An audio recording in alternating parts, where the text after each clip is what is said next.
Look at some of the highlights of our beautiful Riverside.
Includes a large gymnasium, a weight room, and training facilities. In addition, the campus features an aquatic center open year-round, 6 tennis courts, baseball and softball fields, a 1,500-seat stadium, as well as a lacrosse field and intramural complex.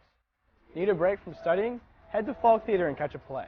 This 1,000-seat historic theater serves as a home for all major performances made by UT's Department of Speech, Theater and Dance,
whole university. These resources allow UT to adapt to changing circumstances and take advantage of emerging opportunities. By expanding programs that enrich the student experience, we strive to develop the whole person and prepare students for success after graduation. We strive to maintain a remarkable level of support we see from alumni, parents, employees, and friends of the university. Thanks for your confidence in us. We will continue to be conscientious stewards of our resources. We recognize our responsibility to ensure that students leave their UT experience with knowledge and problem-solving abilities to develop a better world. The Creating Tomorrow campaign has electrified a new sense of pride and enthusiasm about what is possible for UT when we all work together. Your passion and dedication are elevating this university ever higher. We are indeed fortunate to count you as our friends. Thank you for your support.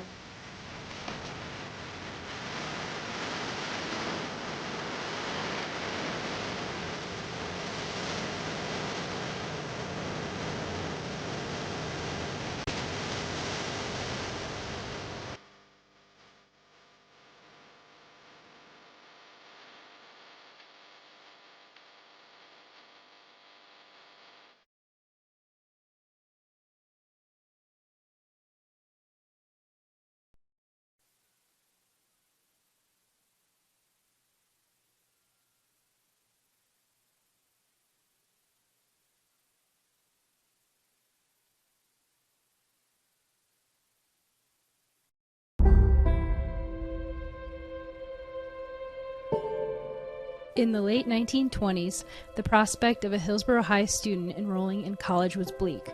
The nation was in the throes of the Great Depression. Businesses were failing, and many of Tampa's beautiful waterfront homes were left abandoned. The principal at Hillsborough High, Frederick Spalding, didn't see these barriers. He only saw bright young students who were in need of a place to continue their learning. In 1931, collegiate-level courses were offered at Hillsborough High.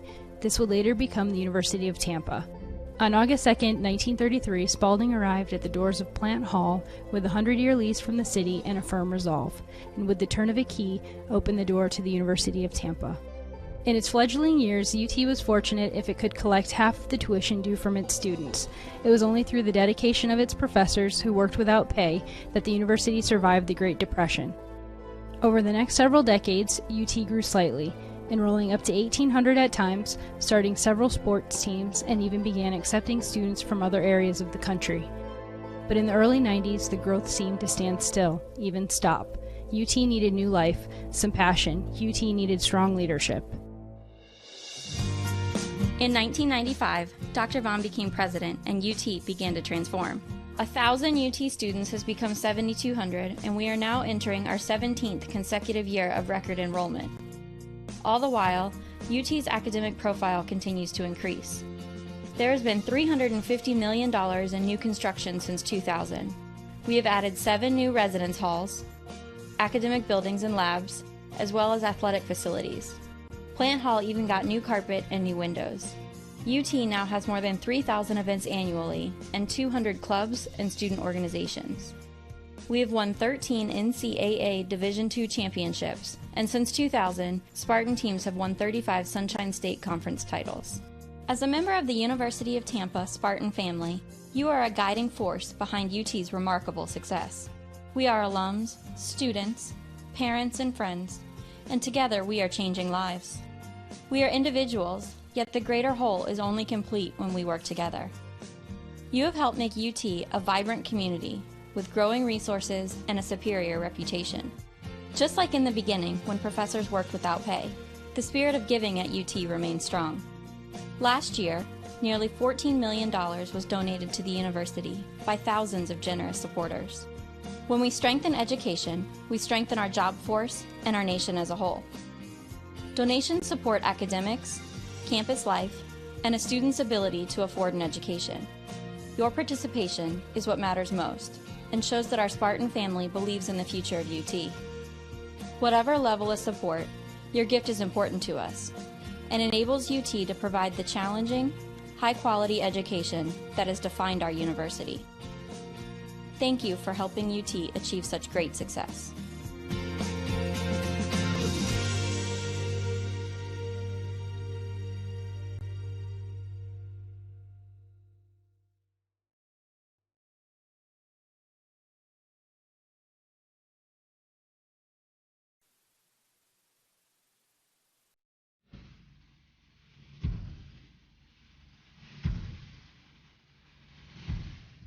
Just another ordinary day at UT.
There is something electrifying about a vibrant community of learning.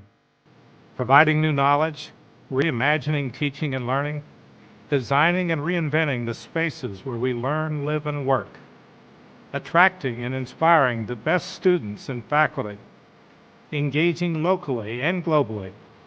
These are essential to creating tomorrow for UT and our world. A campaign causes us to state what we stand for. It propels us to envision the future and work diligently in new and exciting ways. It inspires supporters to believe in the long-term value of campaign priorities. It impacts the world we inhabit today while we're creating tomorrow. We are deeply grateful that so many of you stand with us. Together, we are developing UT as a model metropolitan community of learning. We are pleased you enjoy the satisfaction of investing in the lives of students. Your heartfelt commitment makes for an electrifying connection among all of us. Creating Tomorrow has been a campaign committed to advancing UT's mission and vision for the future. Our focus, the people, places, and purpose of the university, has transformed the UT educational experience and created a legacy of excellence. We are where we are today, one of the most exciting times in UT history, because you accepted our challenge. You have helped us transform UT from a local treasure with potential to a prominent national figure on the educational scene. On behalf of our campaign leadership team, we thank you for making so much possible. Because you care, because you believe, UT's future possibilities are unlimited.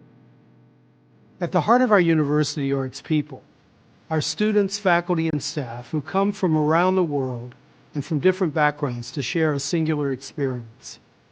Our primary concern is making UT accessible to deserving students, and then ensuring their academic progress, personal development, and career readiness.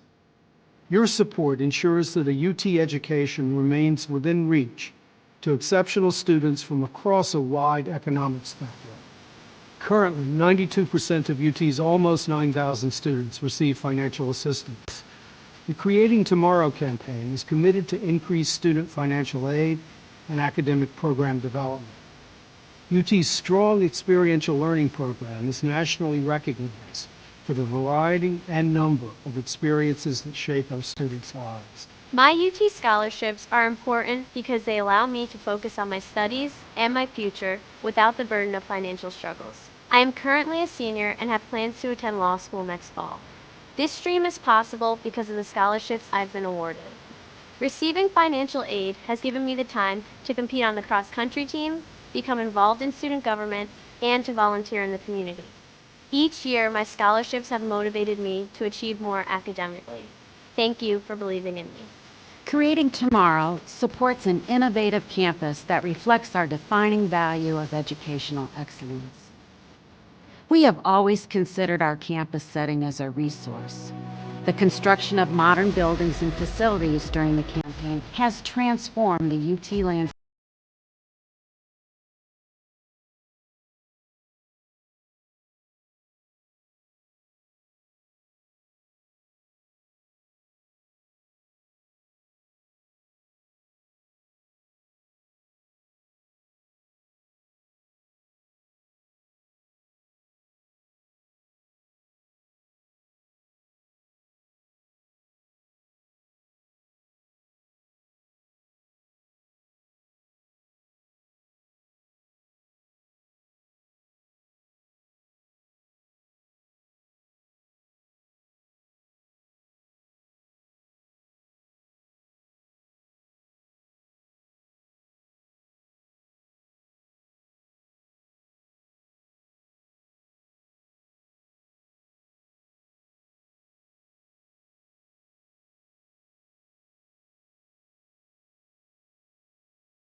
Parents, employees, and friends of the university, thanks for your confidence in us. We will continue to be conscientious stewards of our resources. We recognize our responsibility to ensure that students leave their UT experience with knowledge and problem-solving abilities to develop a better world. The Creating Tomorrow campaign has electrified a new sense of pride and enthusiasm about what is possible for UT when we all work together. Your passion and dedication are elevating this university ever higher. We are indeed fortunate to count you as our friends. Thank you for your support.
Welcome to the University of Tampa. My name is Tucker Whitman and I'm a junior marketing major here at UT.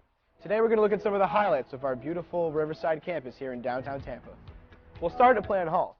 This historic building was opened in 1891 as the Tampa Bay Hotel and now serves as the main academic building here at UT, with 4 floors of classrooms as well as faculty and administrative offices. Next up, the Vaughn Center, the hub of campus life and activities. This multi-purpose building includes the campus bookstore, our primary cafeteria plus an additional food court, a theater, as well as offices and meeting rooms for student organizations. The Vaughn Center is also one of UT's residence halls, providing 5 floors of student rooms. Morsani Hall is another residence hall here at UT. In addition to housing approximately 450 students, this building offers another selection of eateries as well as a small grocery store. Now let's check out the Sykes College of Business. This academic building houses classrooms and faculty offices for UT's undergrad and graduate business students. This building also has a real-time stock trading room. Right next door is the Sykes Chapel for Faith and Values. This gorgeous interfaith chapel features a large main hall complete with a massive pipe organ, as well as meditation rooms and meeting rooms. Student healthcare is a major priority for us here at UT. The Dickey Health and Wellness Center is accessible to all students and provides high-quality services including basic medical care, counseling, and wellness programs. On the east side of campus, you'll find the McDonald-Kelsey Library.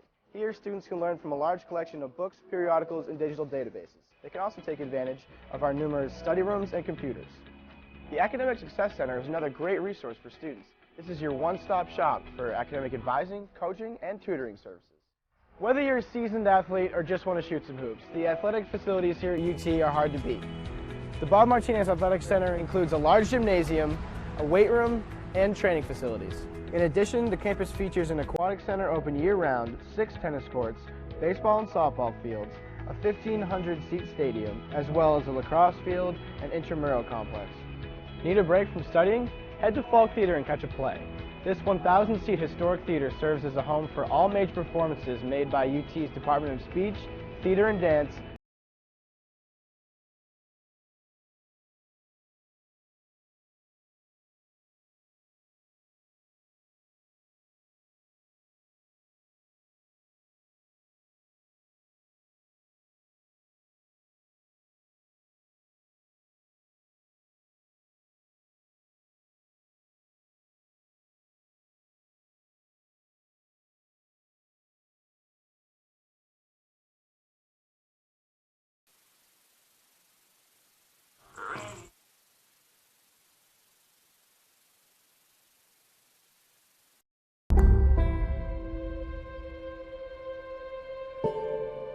In the late 1920s, the prospect of a Hillsborough High student enrolling in college was bleak. The nation was in the throes of the Great Depression. Businesses were failing, and many of Tampa's beautiful waterfront homes were left abandoned. The principal at Hillsborough High, Frederick Spalding, didn't see these barriers. He only saw bright young students who were in need of a place to continue their learning. In 1931, collegiate-level courses were offered at Hillsborough High. This would later become the University of Tampa. On August 2, 1933, Spalding arrived at the doors of Plant Hall with a 100-year lease from the city and a firm resolve, and with the turn of a key, opened the door to the University of Tampa. In its fledgling years, UT was fortunate if it could collect half the tuition due from its students. It was only through the dedication of its professors, who worked without pay, that the university survived the Great Depression. Over the next several decades, UT grew slightly, enrolling up to 1,800 at times, starting several sports teams, and even began accepting students from other areas of the country. But in the early 90s, the growth seemed to stand still, even stop. UT needed new life, some passion. UT needed strong leadership. In 1995, Dr. Vaughn became president and UT began to transform. 1,000 UT students has become 7,200, and we are now entering our 17th consecutive year of record enrollment. All the while, UT's academic profile continues to increase. There has been $350 million in new construction since 2000.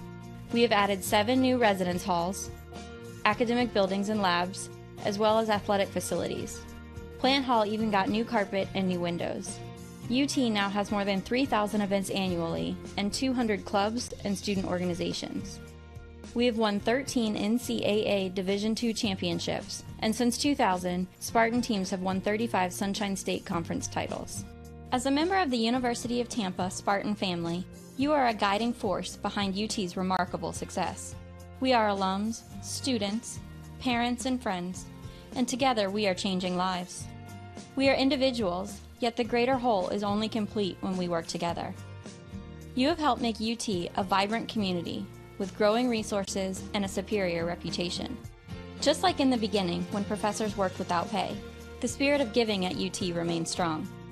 Last year, nearly $14 million was donated to the university by thousands of generous supporters. When we strengthen education, we strengthen our job force and our nation as a whole.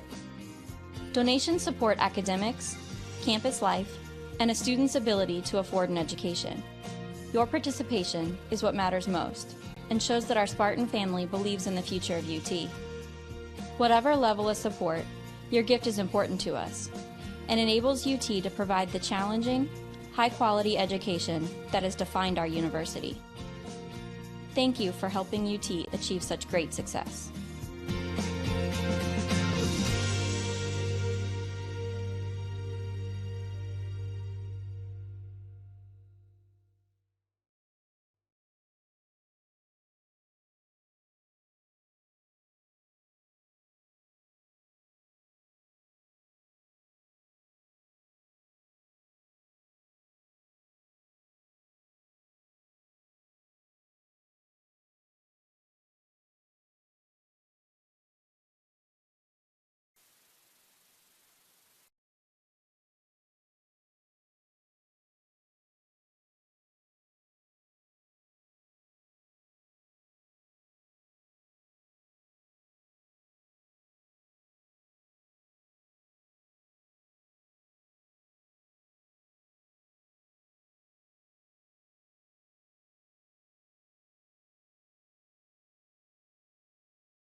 This is the University of Tampa.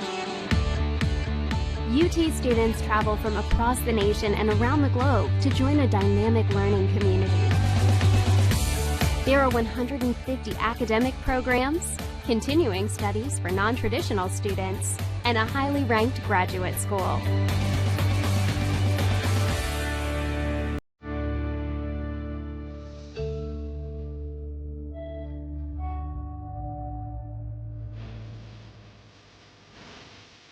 Academic opportunities are extensive and rigorous, but this mid-sized residential campus retains a welcoming feel. With a student-faculty ratio of 16:1, students benefit from direct interaction with expert faculty, a faculty that is passionate about teaching and mentoring. Outside the classroom, UT enjoys a unique environment. Plant Hall, a National Historic Landmark, is surrounded by modern and historic buildings on 105 acres. UT's beautiful downtown riverfront setting offers a gateway to the heart of a vibrant city. Students are within walking distance of jobs and internships, and the recreational opportunities are endless, both off campus and on campus. Students live in upscale residence halls and enjoy diverse activities, including performing arts, guest lectures, nearly 200 clubs and organizations, and a nationally ranked NCAA Division II athletics program.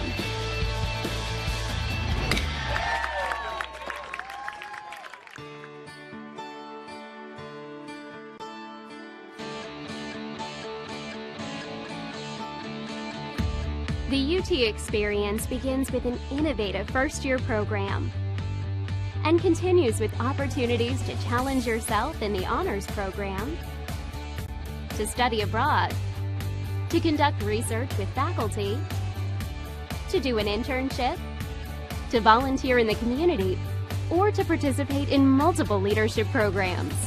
Explore your dreams, discover your talents, get ready to invent, innovate, and be a leader. This is the University of Tampa.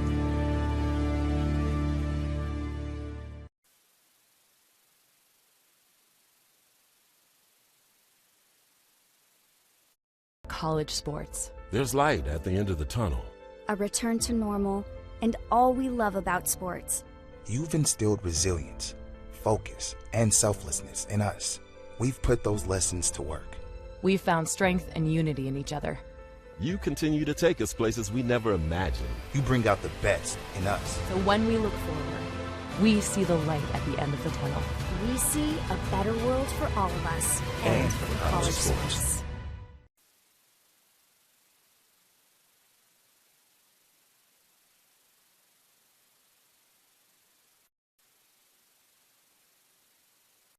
Being a champion takes more than skill, more than endless drills, more than using your head.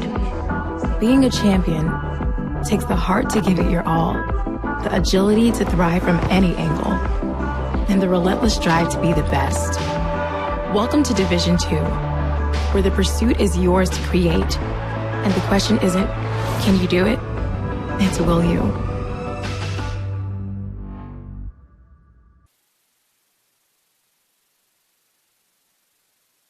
Being a champion takes more than talent, more than the perfect pass, more than using your head.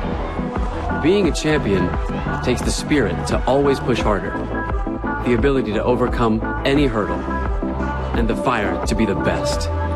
Welcome to Division II, where the pursuit is yours to create, and the question isn't, can you do it? It's, will you?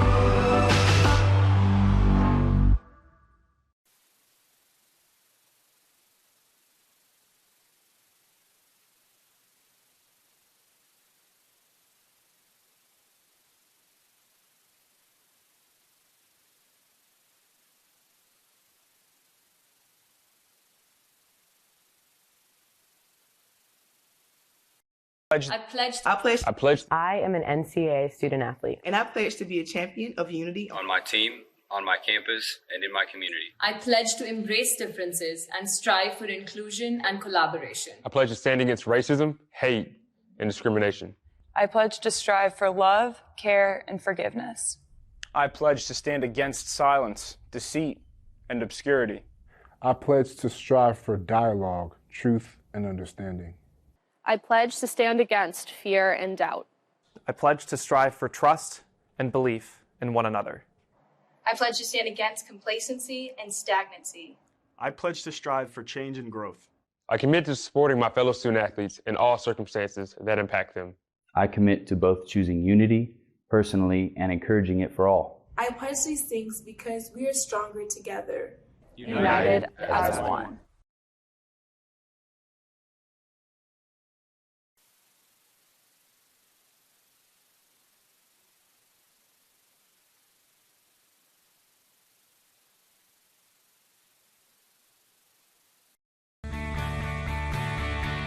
This is the University of Tampa.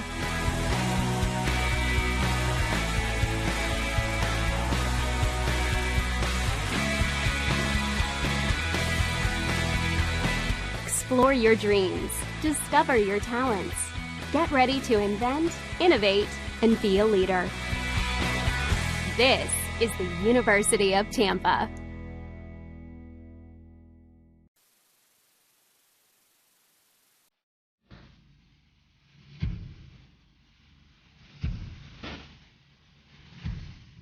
Just another ordinary day at UT.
again to the field where we will now recognize Tampa's seniors who will be playing their final regular season match.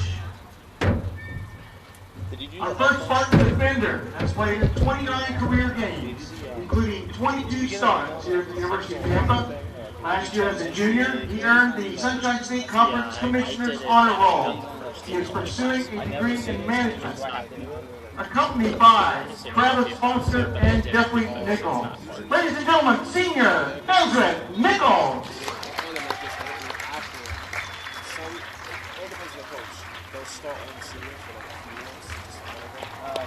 But I'm not sure if it's a risk. I mean, this is I know Wancho is not playing. Wancho told me personally he's not playing. Oh my God. Yeah, they're not playing because if they win or lose. Yeah, exactly. Our next senior midfielder has appeared in 8 games for the Spartans. He first started his collegiate career at St. Leo University, where he earned the SSC Commissioner's Honor Roll twice. He's also earned the honor twice here at the University of Tampa, and is an intern in the Athletic Communications Office.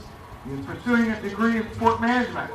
Accompanied by his parents, Cindy and Todd, his sister Mackenzie, and his friend Cody Wells, senior Morgan Glassberg.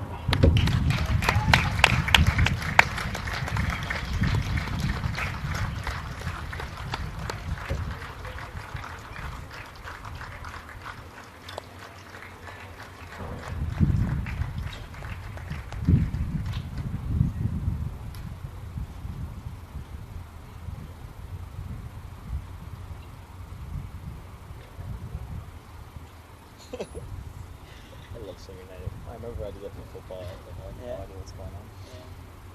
Thanks for all that. Our next senior is a midfielder who joined the University of Tampa from Germany. He has played in 26 career games for the Spartans, starting with 16. If it was normal, he earned the SSC Commissioner's Honor Roll twice in his time here at Tampa. He is pursuing a degree in human performance, accompanied by his friend Juancho Fernandez, senior Mike Jessel.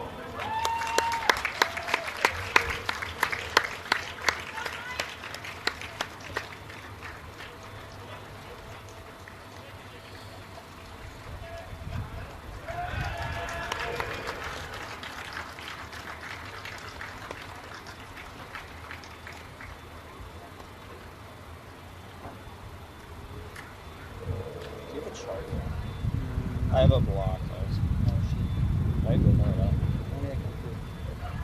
I should just find it. I mean, I called my mom. Our next Spartan forward began his college career at Newberry College. He transferred to the University of Tampa. At Newberry, he was tabbed as the Conference Freshman of the Year by leading the conference with 13 goals, and was named to the Division II All-Southeast Region second team. He has appeared in 26 career games for the Spartans with 5 career goals and 2 assists. This year, he is second on the team with 7 shots taken and has earned the SSC Commissioner's Honor Roll twice while here in Tampa. He is pursuing a degree in international business and management.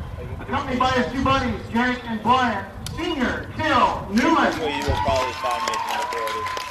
That's what I'm hoping to do a lot of. Bring it up to him early. Baseball's my favorite sport, so. But I'm saying, like, bring it up to Colby or whatever.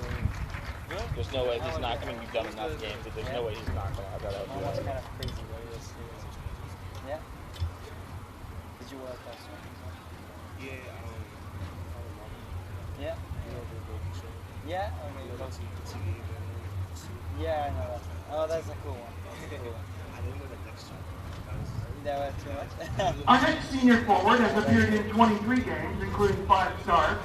He has tallied 10 shots, scoring twice for the Spartans. In the spring, he scored the game winner over Florida Southern and netted a goal against the professional Tampa Bay Rowdies. He is pursuing a degree in international business and management and accompanied by snoring, ladies and gentlemen, senior Josh McGrath. Yeah, they did it like the friendly before the season. They did 1-0. I actually didn't enjoy extremely. They beat USF, not the Rowdies, though. Oh, yeah. It was the Rowdies, so I was confused. Maybe they did the Rowdies last. I know they play a friendly every year against USF, and I know they won 1-0 there. I didn't know they beat USF 1-0 this year. Got it. Got it. I didn't do the USF game. No, I mean I wasn't around. I wasn't in town. I would love, that would have been the best game to do. This Spartan midfielder attended Jesuit High School here in Tampa and has appeared in 2 games for the university. He was a member of the 2017 SSC championship team that made it to the second round of the NCAA tournament. He is seen as a leader in the locker room for his role in providing energy and direction. He is pursuing a master's degree in professional communications and is accompanied by his brother Blake and his friend Sean, ladies and gentlemen, senior Trevor Brown.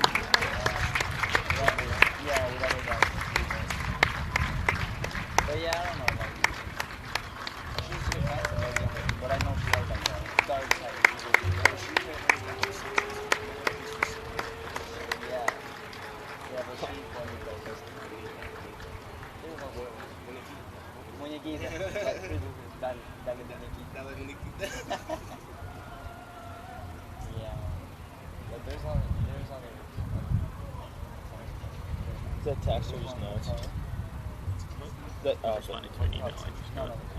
This Spartan forward in German national has appeared in 30 career games, including 17 starts in the graduation yet, or is that next? In his career, he has registered 26 shots, scoring 4 times, with 2 assists. As a sophomore, he was awarded the Division II ADA Academic Award and earned the SSC Commissioner's Honor Roll. Doing a degree in international business and marketing. Accompanied by Will Foster, ladies and gentlemen, senior Julius Becker. That's when I'll actually be paying attention. I just procrastinated, and if I would have missed that, I would have 100% not signed up for it. I actually saw it in Workday. When you hit apply to graduate, you can actually pick which day you're graduating, but I'm like, you know what, I'll just wait until the spring. That way I don't have to pick, I just have one option. So, yeah, the winter one, they don't have a whole ceremony, right? Yeah, the email that we got recently about, like, graduation caps and gowns and stuff, like, I'm, like, ignoring that. This Spartan defender is from Uruguay. He did 23 career games with a total of 16 starts for the University of Tampa. As a junior, he was named UT's Male Scholar Athlete of the Year. He is also a 2-time winner of the Division II ADA Academic Achievement Awards. He has earned the SSC Commissioner's Honor Roll twice as well. He is pursuing a degree in economics and is accompanied by his teammates Guillermo Vecchio, Albert Morales, Amjad Salah, Juancho Fernandez, Agustin Baropio, and Mike Chesel. Ladies and gentlemen, senior Nico Galio.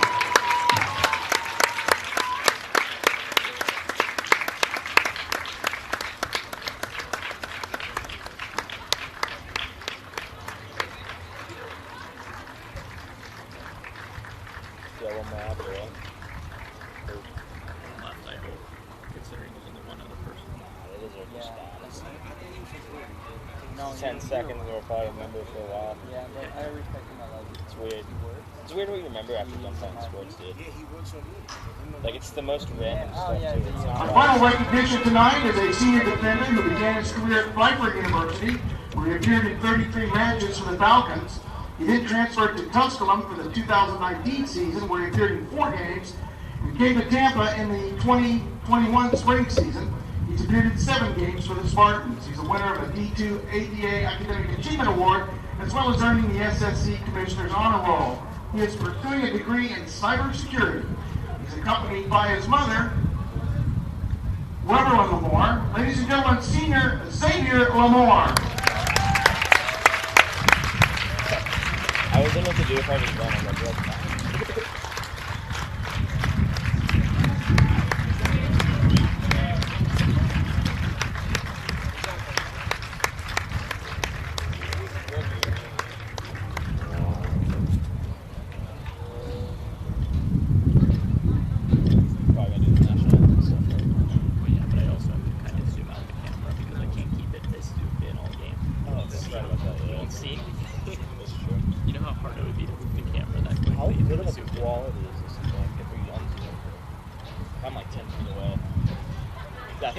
Final round of applause for these seniors who have excelled as student athletes in the classroom and on the playing field for the University of Tampa. Gentlemen, your contributions will leave a lasting impression on UT athletics, and thanks for your part in winning the SSC Conference Championship this year.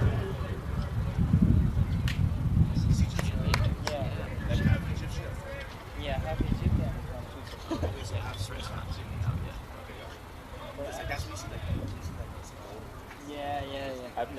go to national. Yeah, me neither.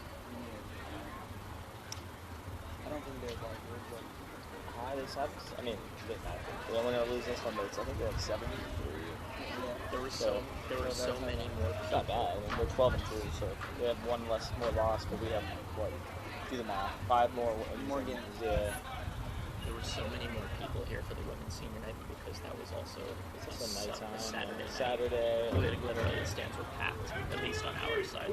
They had a lot of fans too, but the stands It's not offense. I'd rather let them do the women's game. Not because I look against it.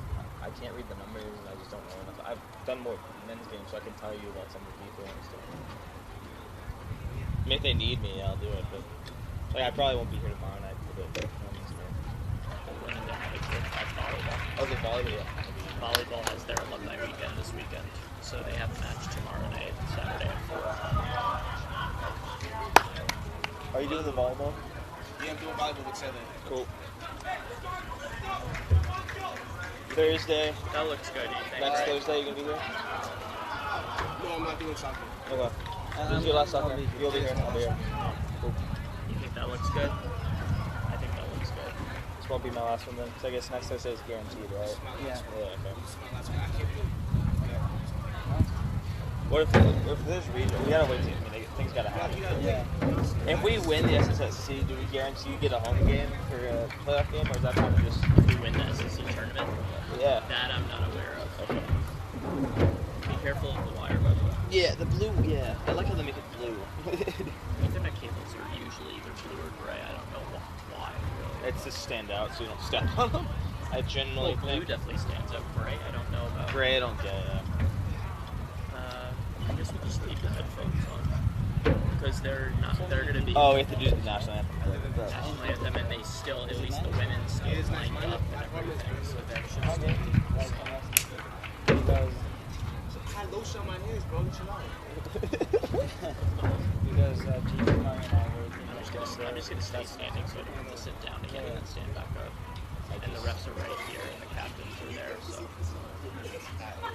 Or at least today's captain, because I can tell you for sure that's definitely not one. I don't understand. Like, it's like my other hip is fine, but like this, I woke up because there wasn't. It's some. No, you weren't sure about it before. So you thinking about saying yeah. That's just 4 years old. Yeah.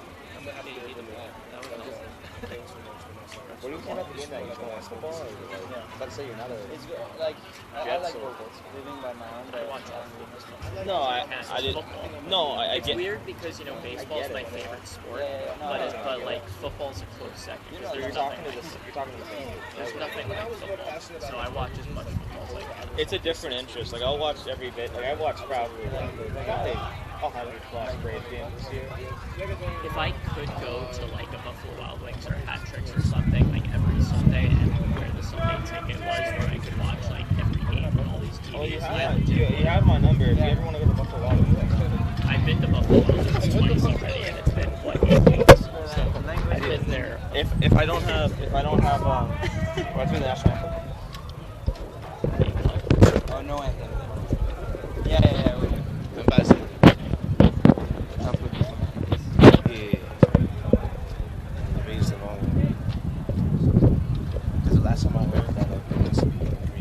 It's fine, I can tell. Alright. How is it going, everybody? My name's Take Part alongside Fabrizio Mejia and Brandon Davis. You are here for University of Tampa Senior Night. Shout out to all the seniors. Mr. Taylor, if you can hear this, the Atlanta Braves are your 2021 World Series champions. Just got back from Atlanta. Could not be more excited. Could not be excited to watch some soccer here as the University of Tampa Spartans take on the Florida National University Conquistadors. Honestly, never heard of the school until today's game. They are 7-3, and your Spartans are 12-2, 9-1 in the conference. They're actually tied with Palm Beach Atlantic for that first spot. So we'll see how they do in the playoffs after this game. Singer coming into the game. You'll see Juancho Fernandez and I believe Omar Talley will not be playing. I think Sean Quinn's also taking a day off as the next game, which if anyone's listening in a dorm or at home, huge Sunshine State Conference tournament game happening here at Pepin Stadium next Thursday. We don't know who we'll play against yet, but it will be a semifinal game, and if we win and Palm Beach Atlantic loses, we will also have the final here, I believe, the next Sunday. So win or lose today, I mean, obviously we'd like the Spartans to win, but win or lose, everything's kind of set in place. Mr. Davis, this will be his last call for the year. So anything you'd like to say to the Spartans faithful on the year so far? Well, this is my last call for the soccer Soccer, thing. yeah, you're doing volleyball tomorrow. I'm still doing volleyball, but I'm still going to be here. I'm still going to be broadcasting. And I look forward to the spring semester where I'll be also broadcasting other various sports. What sports are you going to be calling in the spring?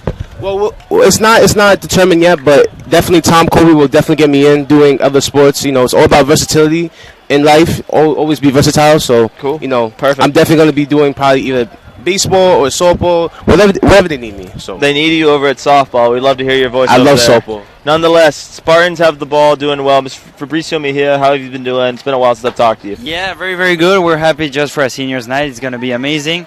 Also happy about how the UT team is actually doing. And yeah, also excited for next semester. I'll be broadcasting the soccer games. And as Brandon, I'm open to everything, but soccer is my main thing. There's also a soccer spring season. So I'm assuming the fall season means more than the spring season, but you're going to be also broadcasting soccer over in the spring as well. Beautiful. You'll hear me over at the baseball field for sure. I'll be over calling baseball games with Jack Ike. If I obviously can't make it in, we'll obviously have Mr. Davis filling in and other stuff. We'll handle that as we go along. If you want to catch me over on hockey at blackdoghockey.com, the season's still going on. But with that being said, we're kind of slowing things down here on the soccer season. We're getting into tournament play. Anything you're looking forward to for tournament play for the Spartans? Yeah, well, I think it's important that we all support our Spartans, and I'm just excited for all the sports that are happening now for UT. Actually, we're doing well in plenty of sports. I know you're an expert in hockey. Hockey, yeah, I wouldn't say I'm an expert, but I would say we're doing well over there. They're actually up in Buffalo over the weekend playing in the tournament. Actually, no, I believe this weekend, so I will not be doing any of that work. Spartans, early on a goal, Mr. Newman shoots it right. Will someone end up with a free soccer ball? No, the gate says no. Well, we talk about, playoff runs and making a deep stretch into the playoffs. I'm actually very excited for the Tampa Spartans because they actually just clinched the 2021 SEC title with their last game against Florida Tech. So I'm hoping that this team, the way they're built, that they have a deep playoff run and contest with the title. That's what we're hoping for. Like Mr. Davis mentioned, we are Sunshine State Conference champions alongside, I think, with Palm Beach Atlantic. Yeah. So I don't know if we get rings or T-shirts, but Mr. Colby, we're coming for them rings. Anyway, nonetheless, Mr. Fahid. Yeah, just first time they're champions in 12 years, so pretty amazing. I think that's something to mention. This team is pretty solid, a lot of confidence. I had the opportunity of broadcasting some games in the last season. That ball almost broke a window. Continue what you're saying. Yeah, and there's actually people there building something. But yeah, just it's a very good team this year. A lot of fans are excited about it, and champions, first time in 12 years, so amazing. Something excited. If you're a 12-year-old, it's the first time you've ever seen a Sunshine State title for the Spartans. It's something to be celebrated, and I think the Spartans won't take it for granted. Obviously, we're hoping to call a cool semifinal next Thursday and a amazing final the following Sunday. Like I said, we've been things are going well here at University of Tampa, not just with obviously sports, but as you see all around, we got a lot of things going on. The building process, Florida National trying to score, does not succeed. So just to mention, this game started with Mike as the captain. He's a senior, so after the first minute, I believe he's injured, unfortunately, so that's why he had to leave. But Orlando Zekuri, who's actually one of the key players from the main team, took his place, and he's now on the wing. He's number 13. Today's a day to celebrate the Singers for all they've done. We have a lot of transfers that have come in, but we're thankful for what they've done here at UT. Like Mr. Colby said beforehand, their memory and their history here will not be forgotten. They're only part of the building blocks of this amazing program. Hopefully we can build to a championship this year. But so far, like I said, next Thursday, come out, show out, Pepin Stadium. Do you know what time, by any chance, that game? I believe 7 p.m. 7 p.m. 7 p.m. is what I'm being told. So show out at Pepin Stadium. It's Tampa awaits who they will be playing. But huge action. There'll be a Sunshine State semifinal. I called one Sunshine State semifinal. It was actually for the women last year. I believe they actually won it all in basketball. Men's basketball is starting up here very shortly. I don't know if it may have actually already started. I don't think it started yet. But yeah, they've been doing some scrimmages. I've been also filming the scrimmages, and they're looking really, really sharp with the defense. So definitely a promising season for the Tampa Spartans basketball team. The basketball team has an average height of about probably 6'8". A lot of tall guys on that team. Fortunately, I hang out with a lot of them. All a bunch of good group of guys. We're excited for some college hoops here at UT. There's a foul on the play. Yeah. Well, I know that Mr. Brandon over here is an expert in basketball, so what can you say about the start of the NBA season? Who are your contenders, actually, from what we've seen? Well, we thought that the Lakers would have a promising run, but I see at the beginning of the season that the Warriors are making a stretch. You also have the Phoenix Suns. The Brooklyn Nets is still looking a little bit strong, but right now it's anyone's game. Not everyone's even playing, as we know that Kyrie Irving's not playing. But right now it's too early to tell. But like I said, watch out for the Golden State Warriors. They're coming, and Klay Thompson will be back very soon, folks. Watch out! I'm telling everyone, watch out for them Pelicans. They might win 2 games this year. So. And the Miami Heat. The Miami Heat. You got the Bulls. The Bulls with Lonzo Ball, Zach LaVine, DeMar DeRozan. It's a really, really good team, bringing back that Chicago, New York type of rivalry, especially the Boston Celtics too. I can't wait for the Pelicans to win 3 or 4 games this year and then get rid of Zion probably is what's going to happen. And then we'll probably have to change her name again. And then probably 5 more years of sadness. Nonetheless, what are you saying? Did you see Zion on the bench? Zion doesn't want to be in New Orleans. I'm not saying he's not a good guy. He's obviously a good player. I just think that New Orleans, what we do, I've witnessed it since I was a kid. I've been through 2 name changes. We get Chris Paul. We get an Anthony Davis. We do maybe 1 year where we have one chance at making a push. We do fairly decent, and then it restarts. It's like a setting clock. It resets again. And it's nothing with Zion. He's just such a special talent that I would not be shocked after this year if he just isn't on the team. And it's just because we're going to get more for him than it would be to pay him and just not win. And it's not even his fault. We just don't have a full set of team around him. Spartans with a huge opportunity here. Number 8, Newman with the ball. Talked a lot about basketball. Just mention soccer real quick. We'll get back to basketball in a minute. Faith tosses it over. Mr. Brennan, back to Faith.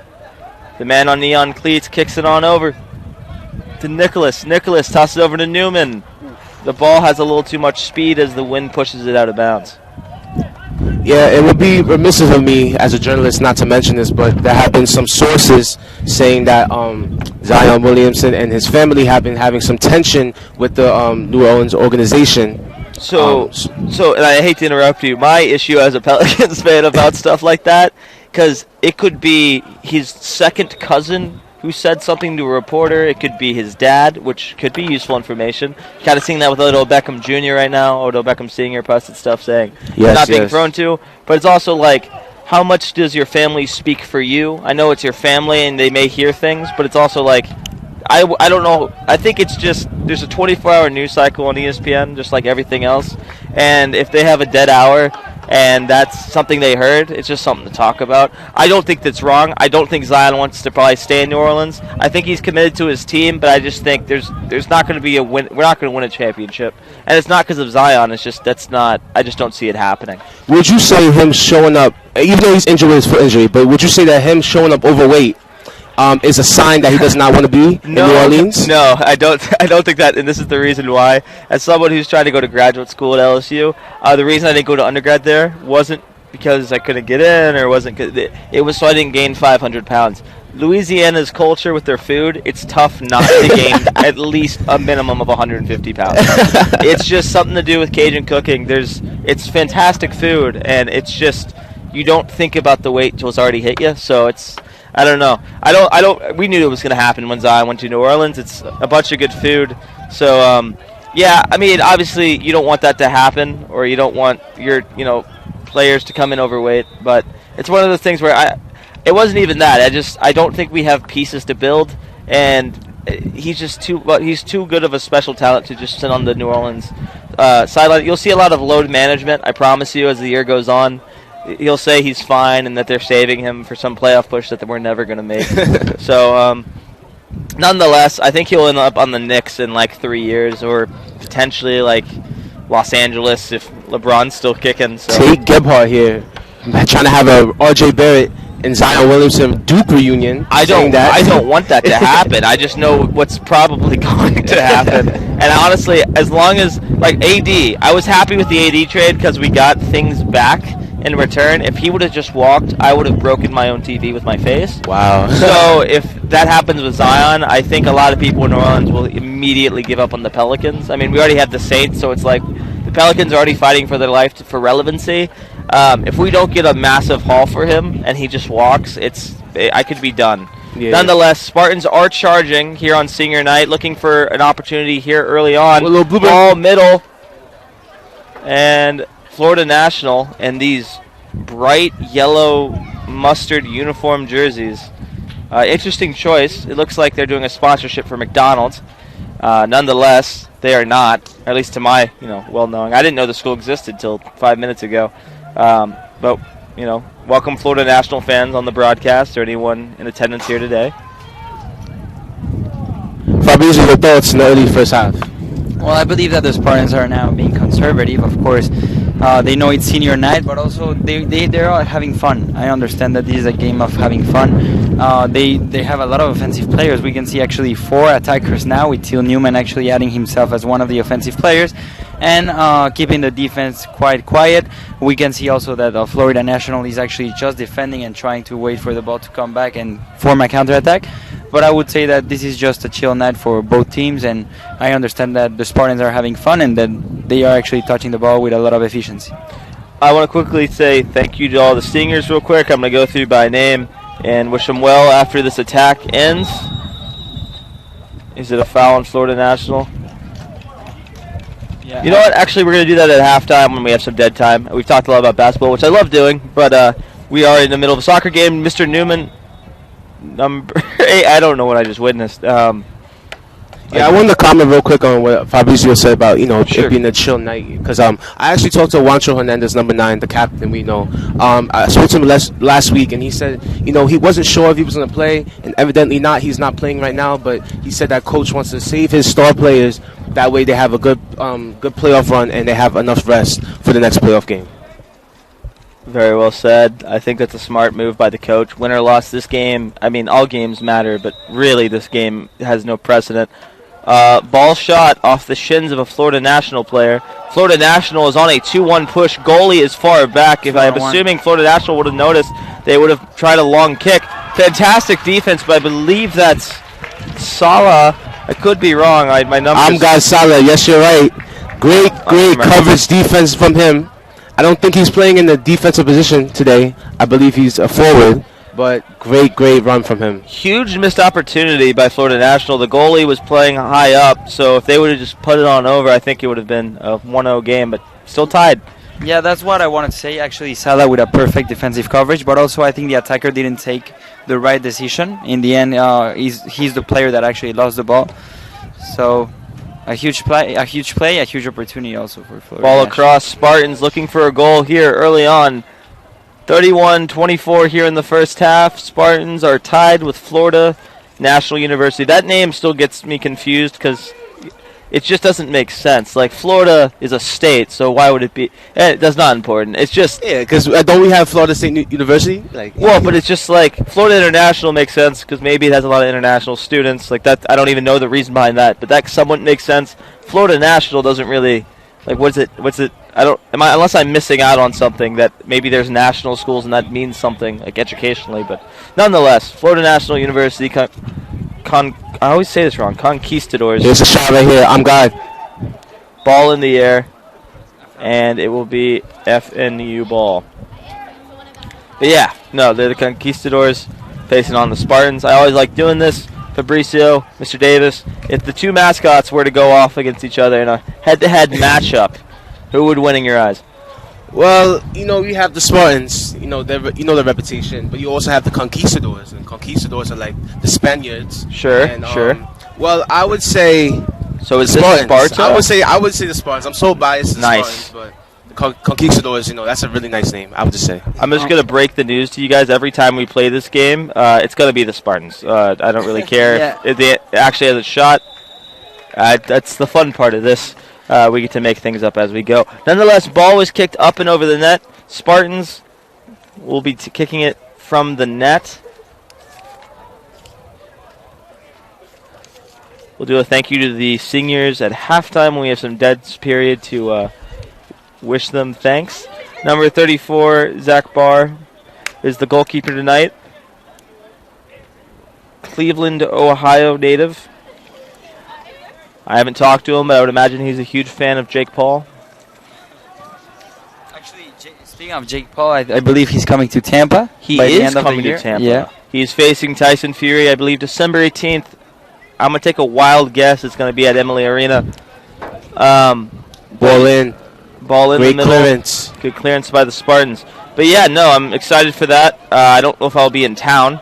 If I am, I will definitely try to either work security or find a way in. Newman kicks it over. Spartans on the attack. Ball placed middle, and Florida National goalie holds on to it. And Ornello security frustrated after that play. I believe that his intention was pretty good, but the attacker didn't follow that play. So, of course, the ball is now for Florida National, but the Spartans are still trying to open the score.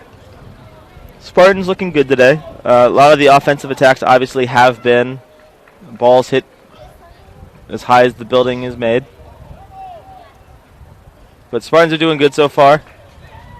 A lot of Spartan starters are not playing, which I think makes sense. No, we don't want any injuries before Thursday's matchup, semifinal matchup. There are perks to winning, folks. You don't have to play in the first round, so looking forward to that. Like I said, Mr. Colby, if we do win a Sunshine State championship, I just want a T-shirt. That's all I want. T-shirt, a ring, nonetheless.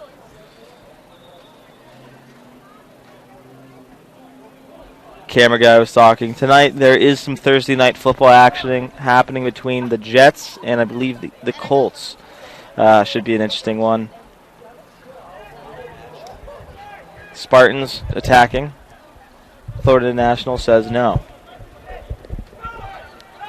Security, with some fantastic defense, forces FNU to kick the ball out of bounds. Tampa with a throw-in.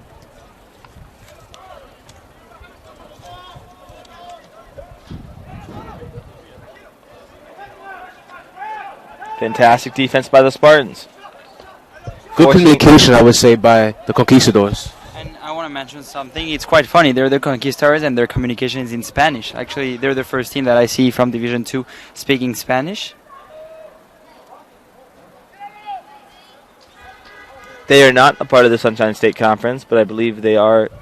That's no fouls called. Don't know how, but surprising, no call on that play. Just off his hand. I'm very confused with the sequence of events I've just witnessed. Florida National. He was offside. He was offsides. It doesn't count, but quite difficult for the Spartans to defend that ball. I believe it was much easier to just throw the ball out, but they got into some difficulties. Nice to see some students coming in, supporting their Spartans here on senior night. Like we said, we're very thankful for the seniors and the time they've put in here at the University of Tampa to make this program as good as it can be. Spartans along the right side with the ball. Yeah, as I was speaking with Mr. Davis, we can say that the Spartans are now playing 4-3-3. So 4 defenders, 3 attackers, and 3 midfielders. What can you say about that formation? Well, I wouldn't say it's attacking, like a 4-3-3 attacking. I would say 4-3-3 holding, I would say, maybe. Spartans pushing. Sorry to cut both of y'all off. Till Newman. The pass from Max Brennan wasn't good. The goalie's clapping, wanting, I believe, Florida National players to approach the ball. Nonetheless, I just want to say a random thing. For any Americans listening, if you just want to improve on your formations, go watch soccer, European soccer, I advise. Or also play FIFA and you'll learn your formations, 4-3-3, 4-2-3-1, anything you want. Yeah, and speaking of European football, I would certainly go with the Premier League. I believe For me, it is the best league in the world. The clubs are just amazing. And speaking of formations, now Antonio Conte, who was the Italian coach, is now the coach for Tottenham. So Spartans shot off a FNU player who just happened to be in the middle of the goal. I would like to say a very strong statement. MLS is better than Europe. I'm kidding. No. I don't know. I watch more MLS probably than I do international soccer, but yeah, no. They've played soccer longer, I believe, over in Europe. So, like I said, FIFA helps to watch or play European soccer on Sunday at McDenton's. Is an electric atmosphere. So if you want to learn your formations at 9 a.m. at a bar, McDenton's is a good place to go. I don't know if they even sponsor us, but it's a pretty big soccer crowd over there. Cross in. No one's in. Spartans on the attack, looking to somehow get a goal in. Florida National clears it. Florida National is on the attack. It is a 3-on-1. If I was Florida National, I would have taken a shot already just because how far away they are. Shot. One goal. Florida National scores 1-0. Oh, there's a backflip. Wow. There's a backflip. And it had to be a goal. It had to be a goal. 3 players versus 1 defender. That's what we were saying. The Spartans are just too confident on offense, and this can happen. This counter-attack now just finished the Spartans' defense. Yeah. I would not be shocked. I would say, defenders. I believe some of them are seniors. Well, they don't get enough play time, so that contributes to the counter-attack and not having enough people dropping back, and you see this. And we also seen this on many occurrences that the Tampa Spartans could not drop back, and now we had the result of 1 goal for the Conquistadors. The McDonald's team, Florida National Conquistadors, are flipping over the fact that the McRib is indeed back. It was a fantastic goal. I honestly thought he should have shot it a little bit sooner, as I don't know why the Spartans goalkeeper is playing so far up, but nonetheless, FNU is leading the Spartans 1-0, and yeah, that's where we are right now. Spartans do have a lot of shots on net, or will have a lot of opportunities. This game's going to be very interesting to see how it turns out. I could see this game having at least 5 goals, honestly. Well, we never know, because some of these players, like I said, they don't get enough playing time, so they're getting their fair share of playing time now. So we'll see if they can perform up to the level. Nice catch by me. Florida National kicks it back to its goalkeeper. Sorry, I'm all over the place, folks. I'm 2 Red Bulls and on 3 hours of sleep, so if I'm all over the place, apologies. Mr. Davis, good point what you said about the goal. I get something real quick? No. Okay. You go. No. You were talking about a lot of new faces that we haven't seen a lot. Who's someone we should look forward to in today's game? Well, I would say number 29, the defender. I believe his name is... Yep. I know he's a defender, but he's a senior knight. Xavier Lamore, excuse me. Look out for him in that center back position as he's trying to navigate through the defense right here. But yes, you'll see him. Also, Security. Well, Security's a starter. We always know Security. Always bring that pressure. But yes, a number of other players that don't usually get playing time, but also Amgad Salah is also on, so just to balance out this team. And Adrian Bush has a good team out right now. I believe they can definitely win, so we'll see what happens. Should be an interesting game nonetheless. Fabricio, would you like to mention anything? Yeah, I would say that also Till Newman, who's actually a senior. He's the captain right now, number 8. We have seen him from past seasons. He's one of the key players from the Spartans. I know he has the opportunity, and he's the one pressing over there. I believe he's the only one doing some pressure on offense, and that's why FNU is actually keeping the ball. Spartans bench. That was a foul from Orlando Zakiri.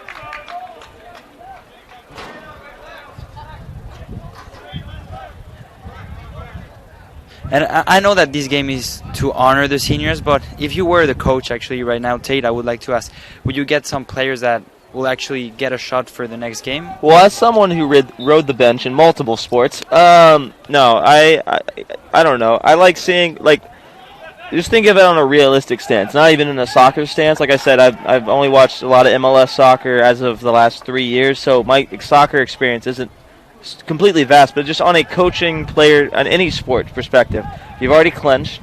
You're already playing next Thursday. This game, win or loss, only shows up on a record book. It doesn't do anything to where your standings are. So if you lose 5-0, if you lose 6-0, if you lose 30-0, it doesn't matter. So if you put your starters in, like I said, they get hurt. That's not a good look. If you put your starters in and they score, it doesn't really make a lot of sense really much either. There's no one's chasing any records, so there's really no need to do that. The cool thing is you could find the diamond in the rough, or maybe, you have someone that you haven't put in very much for whatever reason, and they shine, and now you go, hey, well, now we have this guy in the back pocket if someone gets hurt, or we have him if someone's tired. So it only benefits him to put people in on a senior night where the game's already clinched. If I was him, I would do exactly what he's doing now, which is putting people who haven't a lot of playing time in. Because a more complete team is what usually wins a national title. We could have really good teams if we would put, like, for instance, if he would have come out today and put Omar Talley, Juancho Fernandez in, I don't think it would have.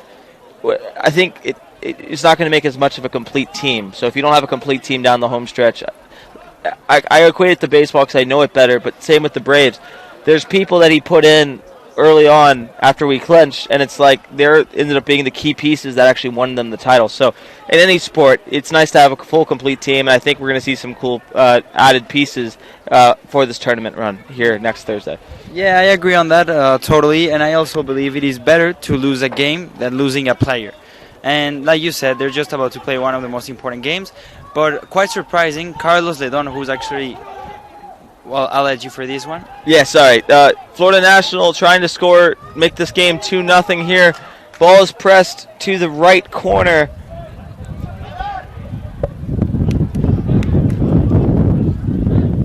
I'm trying to be generous about these uniforms, but they are tough to look at. Not going to lie. The yellow ones. Bright yellow. Good thing is, if they enjoy mustard and they spilled it on their shirts, maybe if they, had a hamburger or something, it's not really going to show all too much. Well, speaking of good things, we have Carlos Ledon at the sub area. He's trying to sub in real quick.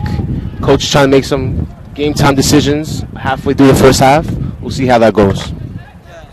And quite impressive after what we just talked, because Carlos Ledon is one of the key players from this team, and I'm sure he's going to play the playoffs game, so I don't know if he's risking too much, but from Mexico City, Carlos Ledon is in. Like I said, for Tampa, entering the game is number 20, Carlos Ledon. So Ledon comes in, and he replaces Eric Nichols. Replacing number 24, Ezric Nichols. It is 17:58 remaining here in the first half for those watching at home. And the score is your University of Tampa Spartans 0, Florida National 1. Spartans. Great defense by FNU. Wow. It was a fantastic save. I thought he was still on the ground, and I thought that would be an easy goal for the Spartans. But it looks like they have turned the tables. FNU is... Here's the counter. Going on. If they could get a left in, looking for a foul in the box. No penalty. The referee says just stand up. It's going to be a throw-in now for the away team. I think that was a good call by the referee, not just because I'm a Spartan fan, but also because they seem to have just run into each other. I don't think they can really give a foul on that, especially inside the box. Nonetheless, Spartans trying to get some form of offense here before halftime. Still 17 minutes to go, so there's plenty of time, but yeah, there's plenty of time to get it earlier rather than later. Yeah, back to what you were saying about, you think your prediction about the scoring of the game. There's definitely going to be a lot of scoring, like you said, Tate, and I believe that the Tampa Spartans at least going to get one before the half closes. We should be able to. I'm not really worried. Spartans are showing they have opportunities. In the games where they've been down during the year, they seem to come back. It's bad when they don't have a lot of shots on goal, but there's one's got to sneak through. We've had about, 5 or 6 that looked like could have been a potential goal or could have had an opportunity to go if it was just placed a different way. Speaking of that could be happening right now. Mr. Till Newman trying to get past the defense, still has control, and he falls down. Ref says continue, but he's marking it. Spartans with the ball looking to do something here. Newman passes it on over. Mr. Brennan with the ball. Pass it on over to Zakiri. Zakiri kicks it to the corner. No one there. And we were speaking of giving opportunities. Well, Gabriel Herrera, actually from Valencia, Venezuela, is about to get subbed in. I believe he got a few minutes and opportunities in the last game, but he's not one of the most important players, speaking of being actually in the starting lineup. But we want to see this new face, and I think that he can bring a lot of good things. Tampa. Entering the game is number 33, Gabriel Herrera. Replacing number 13, Ornaldo Zakiri. Also into the game for Tampa is number 7, Julius. So Zakiri comes off, and Gabriel Herrera comes in. And we always talk about faces, but speaking of new faces, we have a celebrity here tonight, folks. We have Sean Quinn in the stands. Sean Quinn, number 19. He has a FIFA card. He has a FIFA card. We've only mentioned that about 36 times this year, but just for you to know, his card actually is quite nice to use on the FIFA. I used it one time. I beat one friend, and that's the last time I've played FIFA, probably in the last half decade. But nonetheless, we do mention it, but you have to support the Spartans, both in real life and virtual. So, yeah, if you want to play with Sean Quinn, you can most definitely do that on FIFA. Played for, I believe, an Irish national team over into Ireland. Nonetheless, Spartans trying to find some form of offense here tonight on a what seems to be fairly decent weather. Spartans pushing. Showing intensity. Showing intensity going middle. That's a foul. That should definitely be a foul, and it is definitely called, so that's good. Now, important free kick for the Spartans. I believe they have key players, and the tallest players are coming into the box. Maybe they'll get a header or something, but important opportunity for the Spartans.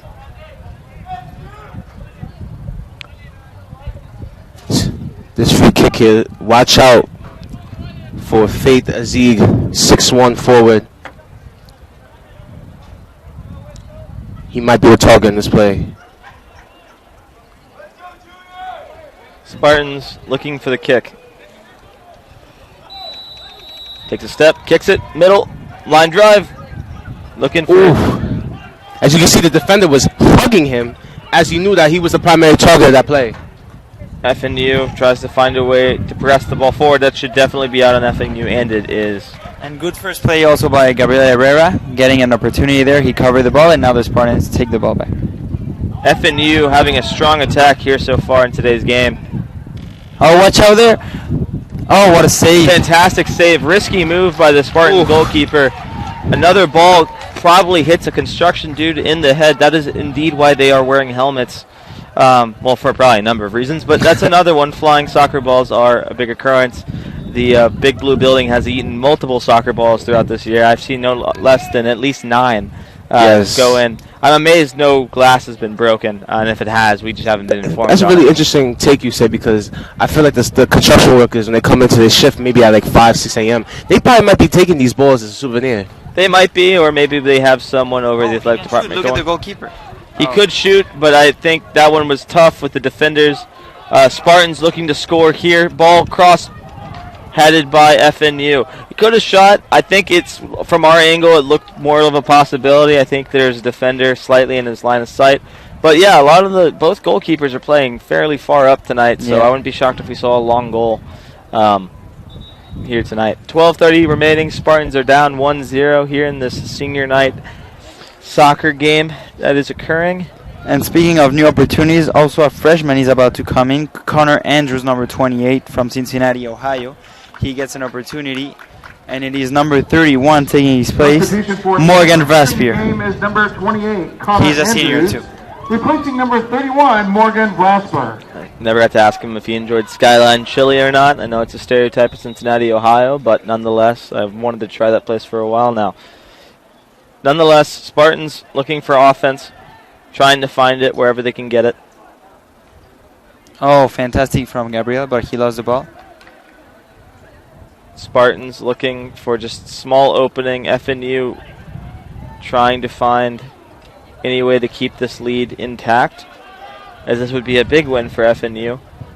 Regardless, Spartans may drop a little bit in rankings if for some reason they lost tonight, but they're trying their best not to make that happen. Number 8, offside. Till Newman was offside. Yeah, I saw that. And with 11 minutes remaining in the first half, I believe the Spartans are getting the ball, but they have to be much more concrete and more efficient, and also take a shot. Spartans have opportunities. It's just whether or not they decide to execute, and we'll find out here shortly. Florida Nationals, located somewhat nearby Miami, is at least what we looked up before. That's why this 4 p.m. start makes so much sense. It was moved from, I believe, the 2nd to the 4th. And also it's brought early so they could get home before probably 3 a.m. FNU trying to find a way into the box. Max Brennan trying to say no. FNU still with the ball. Oh, I believe Carlos had unstepped on one of the FNU players, but he just stood up. Spartans with the ball, looking to push down the left side. Mr. Newman. I heard Maurice Lorignard, the assistant coach from the Spartans, asking the players to move forward. Huge opportunity here for the Spartans. Kicked right to the FNU goalkeeper.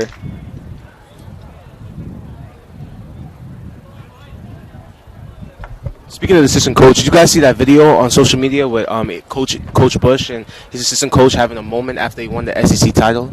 Yeah, fantastic image. We know they've been working together for a long time, and it was amazing just to see the emotions. We know that first time in 12 years, so something to celebrate. Something to celebrate for sure. I mean, obviously, first time in 12 years. I don't remember how long exactly. Oh, Max Brennan with a huge opportunity. Shot wide right of the net. Good opportunity. Like I said, one of those that just has to go in. But, yeah, huge embracing moment. I don't know how long Mr. Bush has necessarily been coaching here, but I can't imagine it's probably his first title. Is that fair to say? Yeah, or? I believe it is first. I believe it's his first SSC title, so it's obviously you never forget your first. So it's one of the ones that he'll remember forever. Fantastic job by the athletics department, communication department. I don't know what you necessarily want to call it. For getting those images, they did a really good job of showing off when they won it. So hopefully moving forward. Hopefully it's not the last time they embrace themselves. Hopefully we get ourselves a national title this year.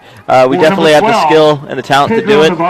I think what you see today is any bright spots that will make this a more complete team. Nonetheless, Fabrizio. Replacing number 14, Max Brennan. We have some subs. We're going to read those off to you real quick. Or did they? FNU pressure here. Great clearance by Xavier Lamore for a conquistador throw-in.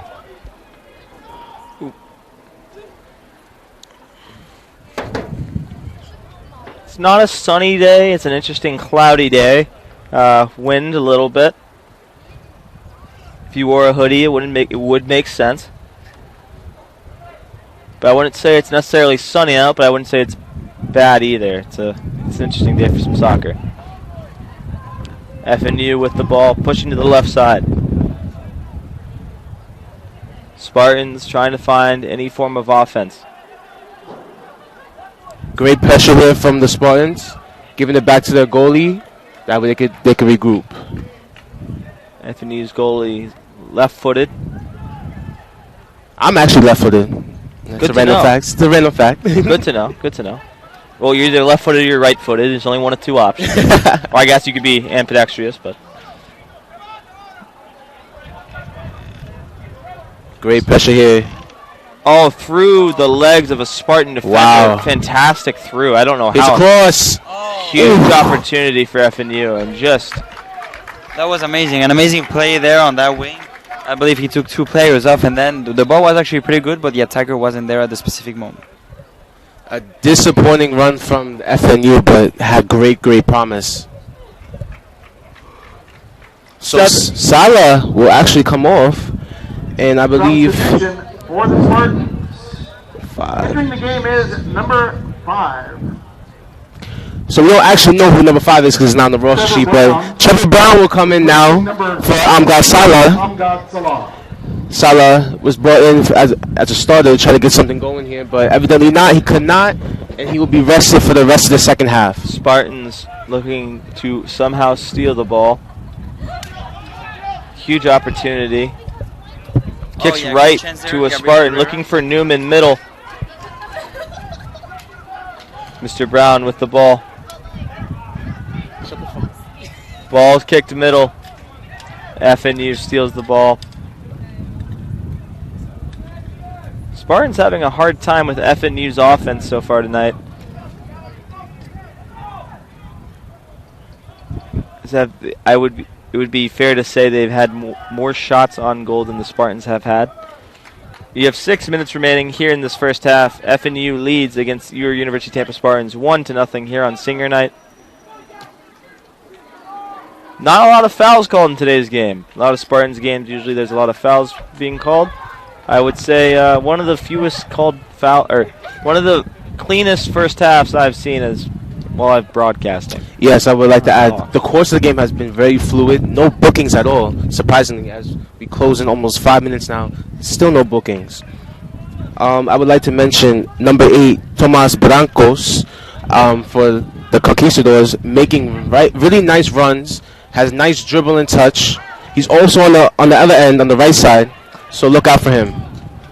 Number 33, Herrera, kicks it on over. Spartans trying to find some form of chance to score to tie this game up.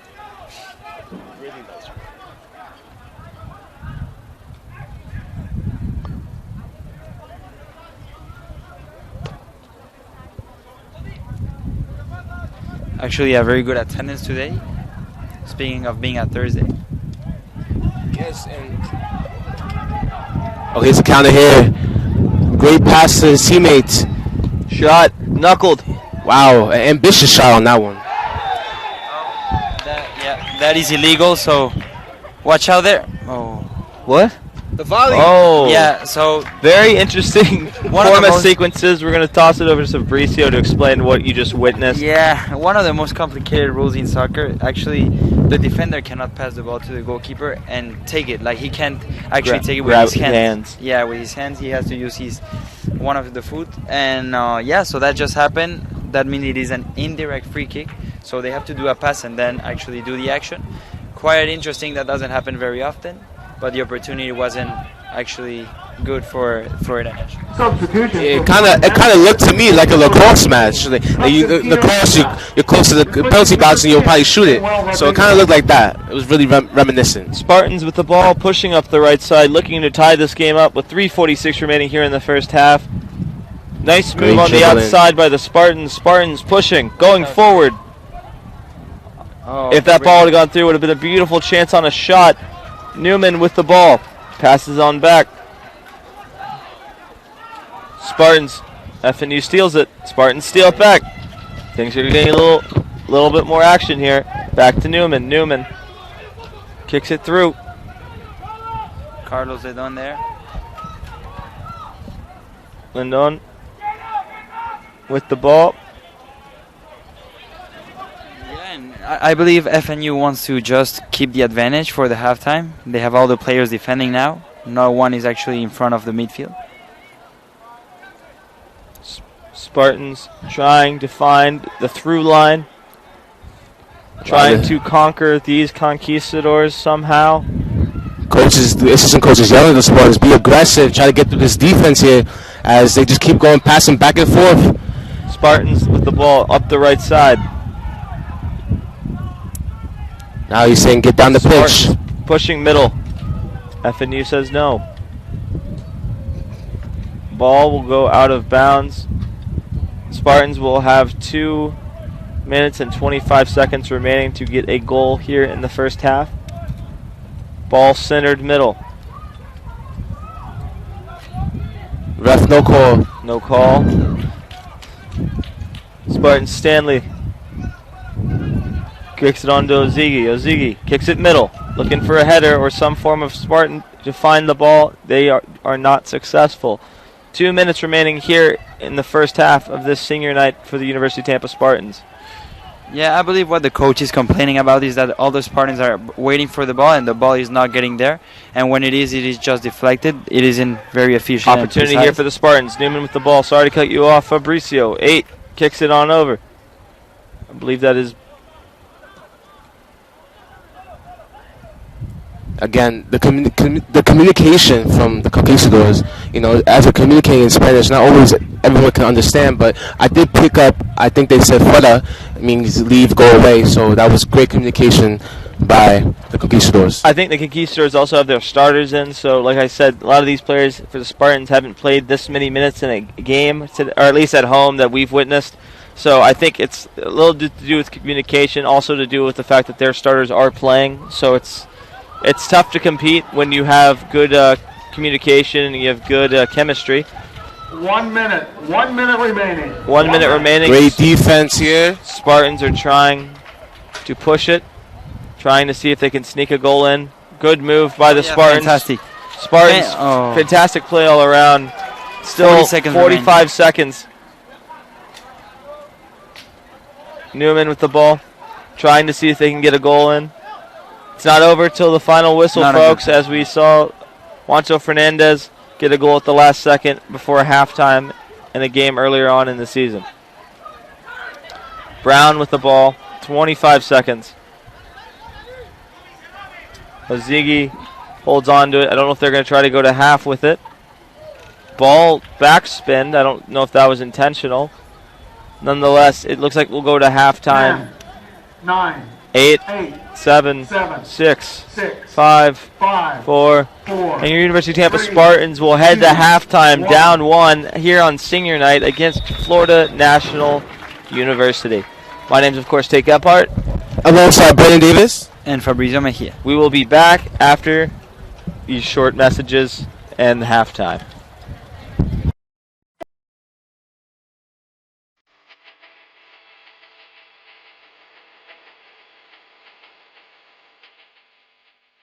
There is something electrifying about a vibrant community of learning.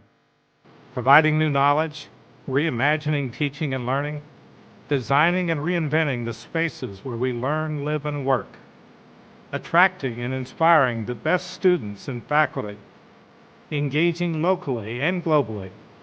These are essential to creating tomorrow for UT and our world. A campaign causes us to state what we stand for.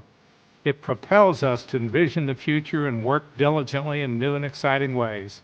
It inspires supporters to believe in the long-term value of campaign priorities. It impacts the world we inhabit today while we're creating tomorrow. We are deeply grateful that so many of you stand with us. Together, we are developing UT as a model metropolitan community of learning. We are pleased you enjoy the satisfaction of investing in the lives of students.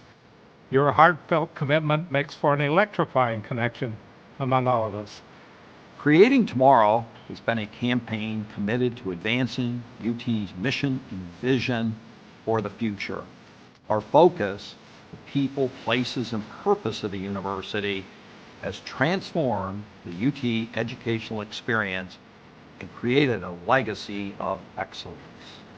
We are where we are today, one of the most exciting times in UT history, because you accepted our challenge.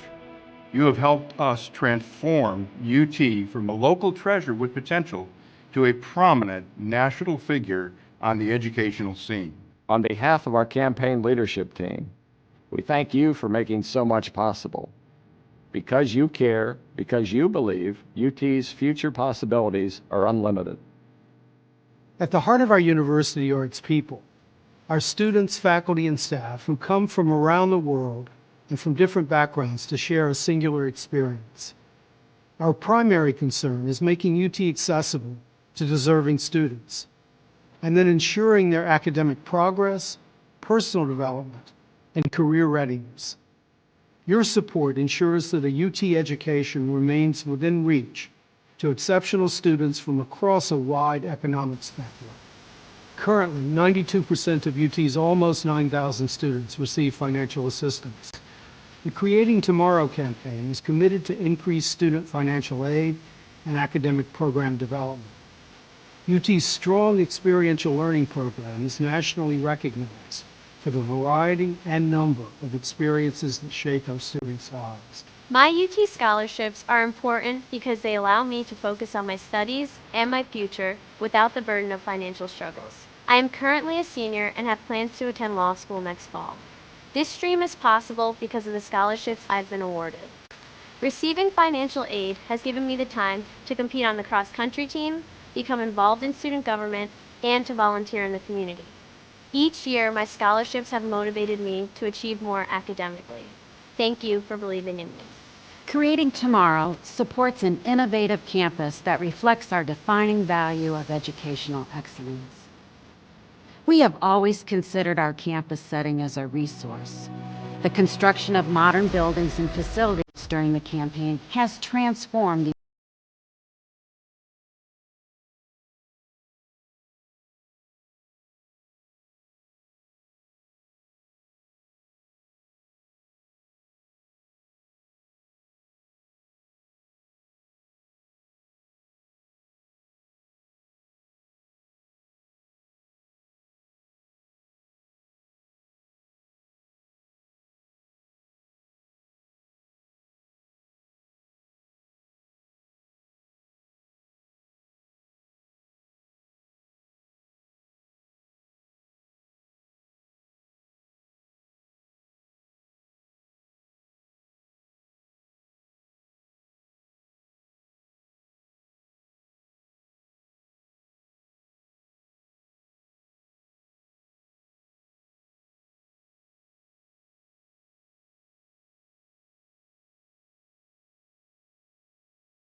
Dennis, we will continue to be conscientious stewards of our resources. We recognize our responsibility to ensure that students leave their UT experience with knowledge and problem-solving abilities to develop a better world. The Creating Tomorrow campaign has electrified a new sense of pride and enthusiasm about what is possible for UT when we all work together. Your passion and dedication are elevating this university ever higher. We are indeed fortunate to count you as our friends. Thank you for your support.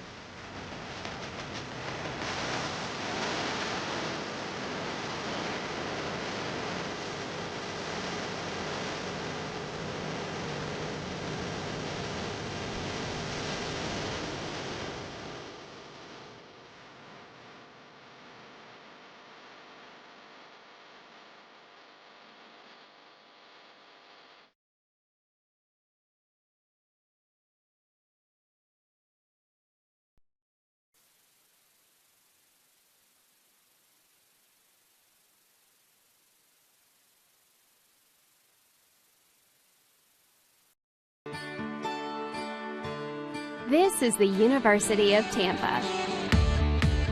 UT students travel from across the nation and around the globe to join a dynamic learning community.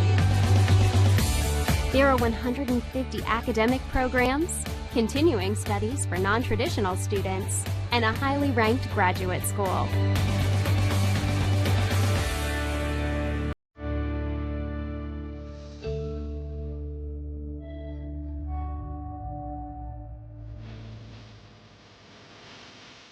Academic opportunities are extensive and rigorous, but this mid-sized residential campus retains a welcoming feel.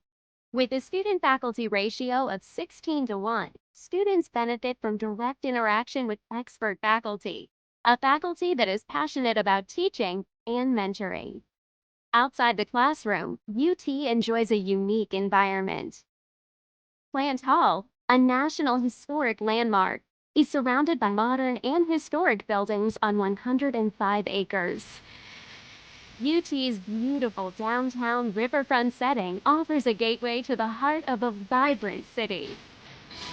Students are within walking distance of jobs and internships, and the recreational opportunities are endless, both off campus and on campus. Students live in upscale residence halls and enjoy diverse activities, including performing arts, guest lectures, nearly 200 clubs and organizations, and a nationally ranked NCAA Division II athletics program.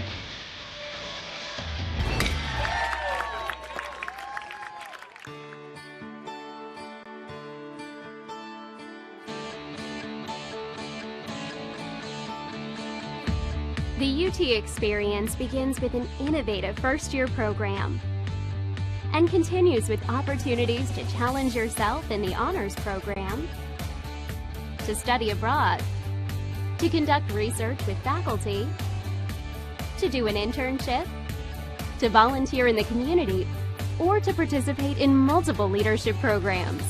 Explore your dreams. Discover your talents. Get ready to invent, innovate, and be a leader. This is the University of Tampa.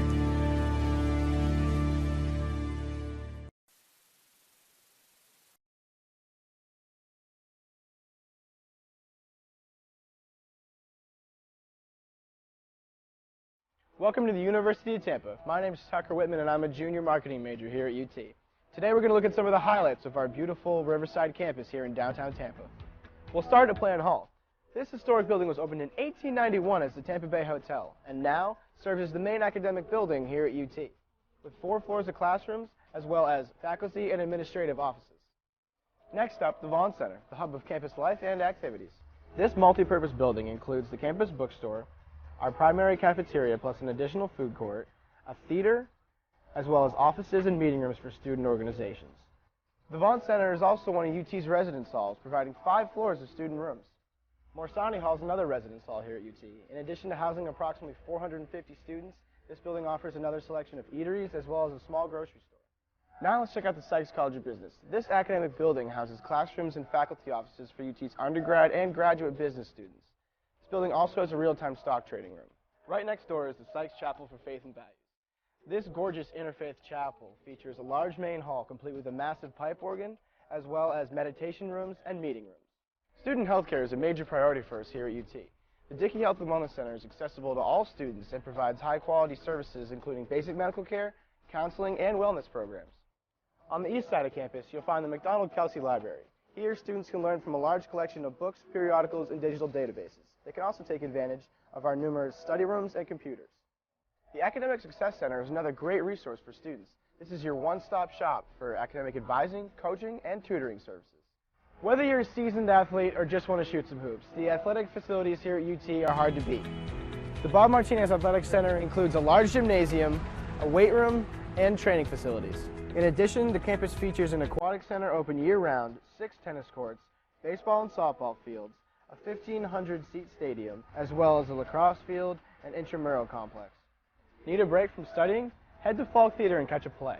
This 1,000-seat historic theater serves as a home for all major performances made by UT's Department of Speech, Theater and Dance.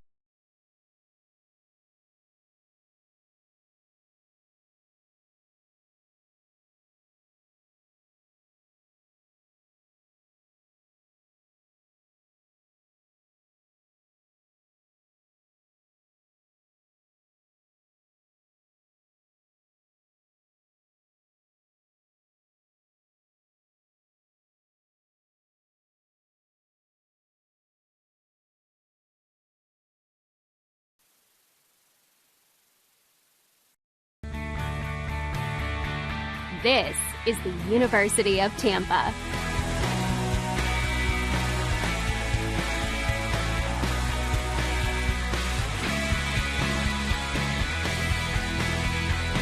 Explore your dreams. Discover your talents.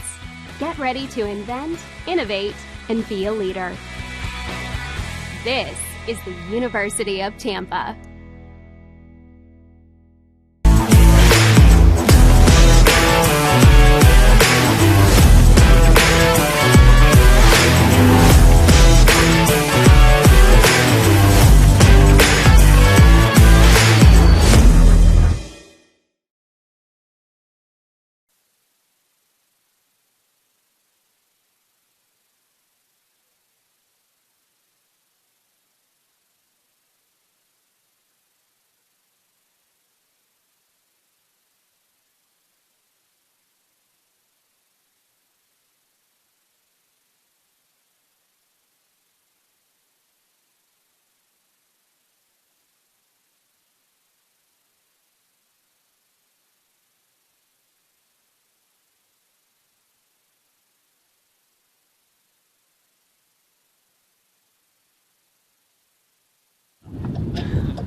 Hello, hello, hello. We are back for the second half of this senior night action between your University of Tampa Spartans and Florida National University Conquistadors. I said it. There you go. Conquistadors. I don't know why it took me so long. If you weren't here for the first half, well, Spartans played effective offense. Couldn't find a goal. FNU did. Spartans looking to approach the second half with a little bit more energy, it looks like, by the defense they are playing. My name is, of course, Take Gephardt, alongside Fabrizio Mejia and Brandon Davis. We are here for some second half action. Anything you guys saw in the first half that you'd like to see changed here in the second half? I believe that the Spartans have to be much more intense. Of course, we understand it's seniors night, but they have to be more accurate also on offense. One of the coaches was kind of angry because of that, so yeah, just be more efficient and try to take more shots. Yeah, two things. Lack of urgency, and I would like to see that more. Shot just missed north of the net by Lindon. Sorry to cut you off, Mr. Davis, but no problem. As you see with the aggressiveness, as you just took that shot, that's what I want to see. I want to see more aggressiveness by the Spartans. Also, I need to see more communication from the backers when they come on that counterattack, because you see in numerous occasions, and that's what led to a goal in the early first half. Not enough players dropping back. So let's see if that changes in the second half. Very well said. FNU's goalkeeper looks to kick a line drive kick. He does. Ball is spinning backwards. Tampa with a nice header. Spartans with a little bit more energy here in the second half. Spartans tie the game. Yeah, that's a goal. Fantastic. Here on senior night. Almost blow my eardrums out. Number 7, Julius Becker with a beautiful goal. This game is now tied up. Number 7, he had to be. Great space over there and a fantastic way to finish it. God, you have a loud voice, Davis. You gotta... Almost blew my eardrums out. Tie ball game. I can't hear anything, which is probably a good thing. Nonetheless, Spartans tied up 1-0 or 1-1 with FNU. Scored by number 7, Julius Becker. Lucky number 7 gets a goal. Kids coming from class excited Number 6, Tim Kraft. for the Spartans. From Kraft.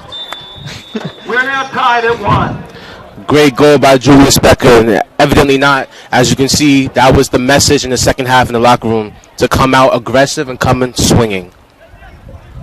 Spartans, Becker with a shot, with a goal. Spartans offense seems to have picked up quite a lot. Zakiri passes it on over.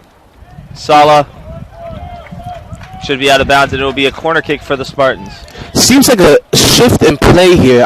I'm not saying for sure that's a difference in formation, but let's say for sure that it's definitely more of attacking objective.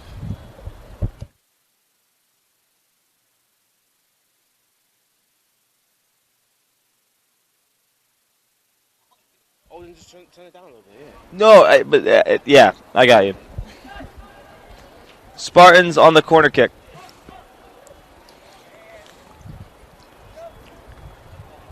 Line drive, middle. Spartans. When done with the ball, Sala passes it back.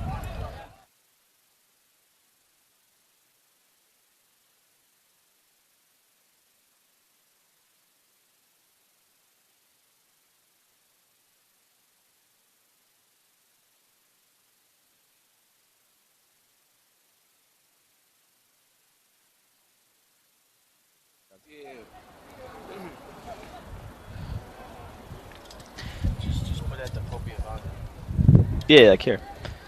And speaking of confidence, a great start for the Spartans. Of course, scoring a goal after the halftime is very good to boost their confidence. I believe Florida National actually was very confident because of the great first half, but now the Spartans are actually playing much better. Spartans' intensity has increased, as you can see here on the defense. They built a form of wall to stop FNU from coming into the box. Like Brandon Davis said, Brendan Davis. Sorry, I don't say it, Brandon. Brendan Davis said it so well. Is it? I keep saying. Brandon. I have a friend named Brendan Davis, and I keep flipping it in my head. It's okay. I forgive you, because as growing up as a kid, it's very, very common for people to say Brendan. So. If you see kick it here, Hopefully, FNU sees it, wants to practice some target practice. Nonetheless.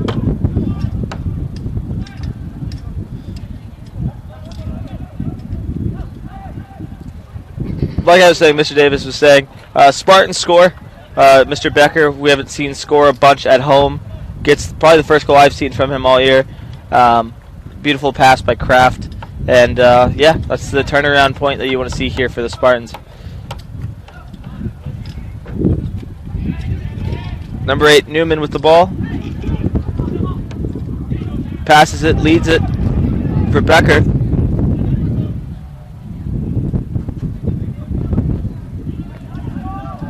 Weird knuckling kick by the FNU goalkeeper, Newman, with a nice touch. Kind of redo everything we just did again. Same sequence and everything. Oh! That was a nice form tackle if that was American football, but this is soccer, so nonetheless. Still, really, no fouls have been called of any significance between either team. Of course, I'll probably jinx that, but no yellow cards given out at all today, at least. I think we always jinx that. I think we always do, but like I said, I think you put things out into the university, eventually come back around. Sala with the ball, no longer. FNU streaking down the right side. Nice dribbling by FNU. A little bit of wind picking up here at Pepin Stadium.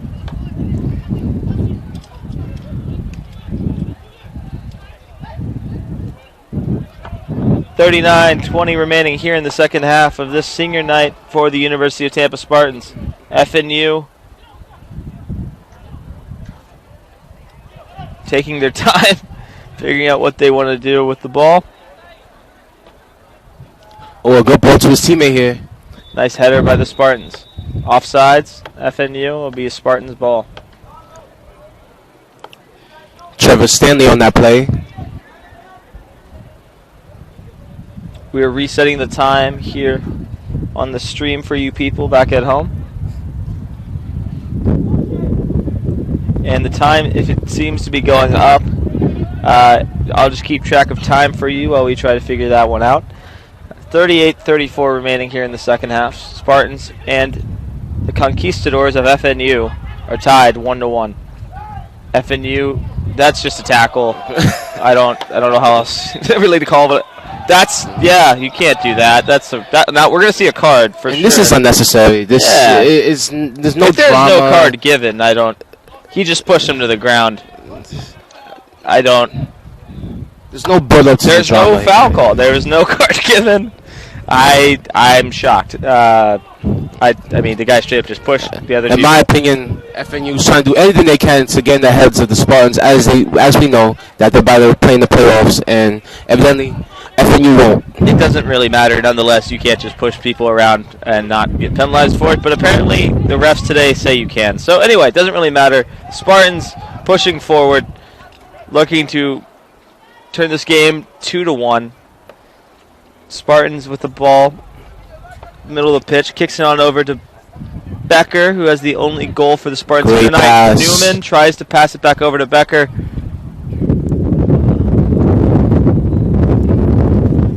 Spartans with a huge opportunity. Becker again, beautiful spin move, but loses the ball. Good defense by the Spartans. Spartans are definitely looking like the true selves here in the second half.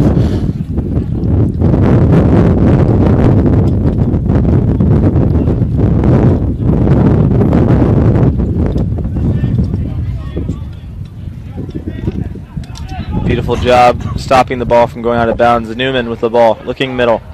Lindon passes it back outside. 21, Ozigi passes it on over to the left side. Spartans pushing up. Zakiri racing after the ball. Zakiri doesn't successfully keep it out of bounds, and it will be a FNU kick.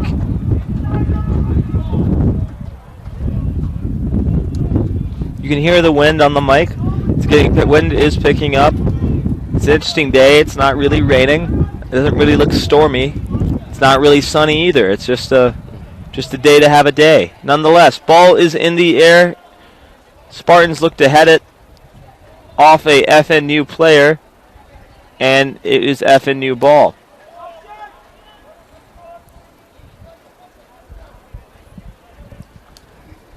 As I believe that no Spartans players is actually warming up. I see that FNU players are all warming up. We can see that the bench is kind of empty. Only the goalkeepers are sitting there. So quite interesting. I believe FNU is taking this game more seriously than the Spartans. And I think, like we said, understandably so. There's no need to put any pressure on the Spartans. Just let the players who are on the pitch play it out. The ball is for the Spartans, a throw-in.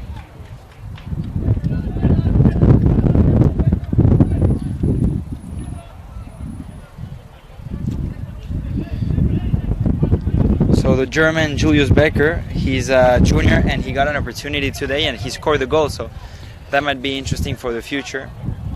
A junior to a junior, Kraft, also from Germany. Played a big part in that goal. Becker. That's a foul. There's a foul.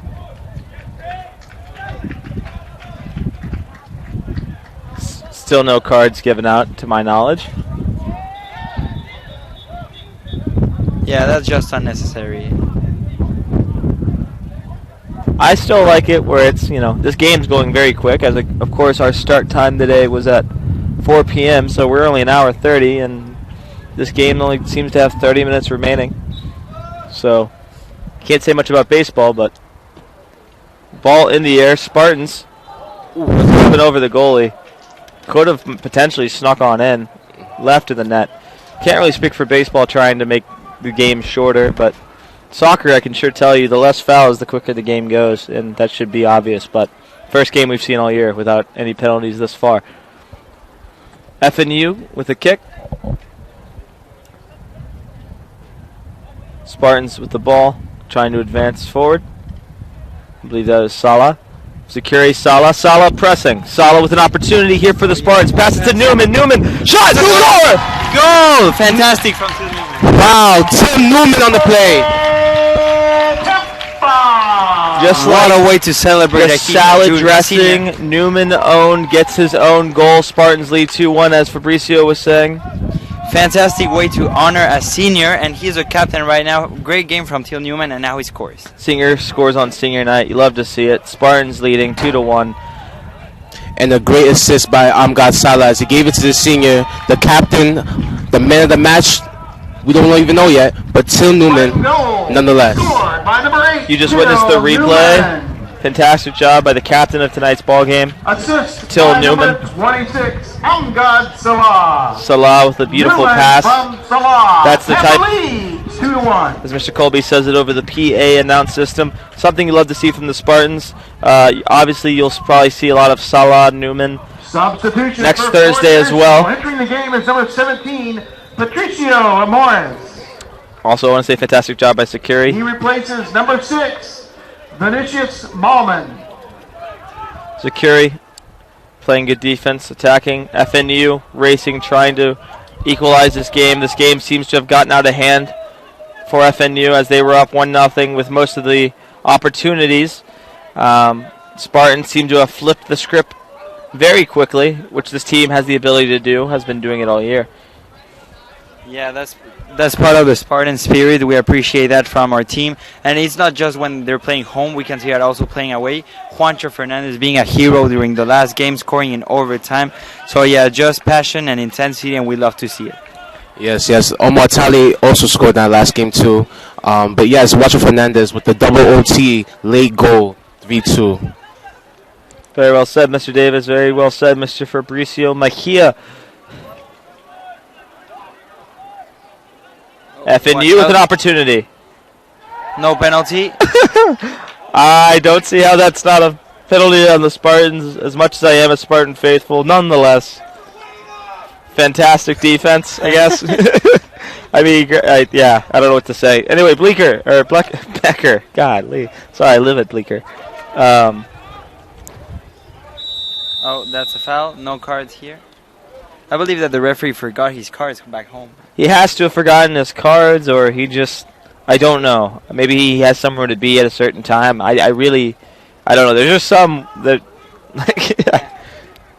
or maybe we're used to foul calls that aren't really supposed to be foul calls. I don't know, but there's one or two of them today that have been very interesting, to say the least. Newman with the ball. FNU is pressing. If I was FNU, it seems like no cards are being given out. Be as aggressive as possible. FNU with an opportunity. Oh, nice defense by the Spartans. I believe that was Ozigi. Yeah. He's from Germany too. So quite interesting. The Germans actually saving the game as Gabriel Herrera is about to get subbed in. Becker with the ball, looking for a pass. One of the most diverse crowds. What a pass. Oh, Ozigi. Oh. Sorry, Zakiri, my bad. It was a beautiful pass, like Fabricio said. As mentioning beforehand, one of the most diverse crowds we have here at UT, thanks to the diverse squad that we have here on the soccer team. A lot of people coming out to support their Spartans. I believe the Spartans are still ranked 9, but they may be ranked higher. I haven't seen any updated rankings. If you could look that up. Well, you talk about the crowd. We have a lot of athletes coming out here. As the game is earlier, we have the volleyball players, we have the swimmers. We have a lot of athletes out here showing support to their fellow athletes. So great support by them. Love to see the athletic department supporting the athletic department. A lot of these players, even though they play different sports, put in a lot of hours to make this university good at athletics. So nice to see the tennis team was out here supporting the Spartans when they were doing the senior night introductions. Nice to see a lot of other. Spartans are still ranked number 9 from what we are seeing. So top 10. Top 10, but we can see that Tampa is also in second place, speaking of an overall, with, like Brandon already mentioned. First for the SSC? Yeah. The SSC, yes. They're tied with Palm Beach Atlantic, 9-1, 9-1.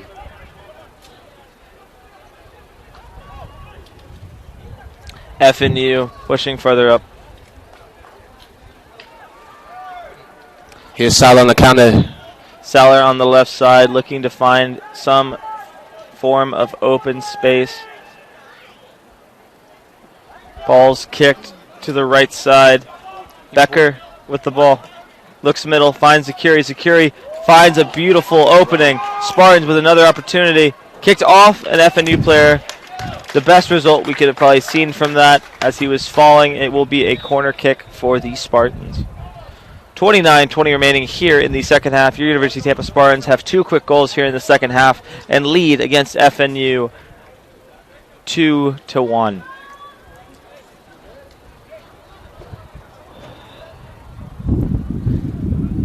Very interesting choices for their uniforms, as FNU's colors on the scoreboard are green and orange, but for some reason they have the McDonald's colors on their uniforms, yellow and red. Spartans with a corner kick. Ball in the air. Spartans looking for a header. Lamar was right there. Lamar was right there. But he could not get it. For Tampa is number 33.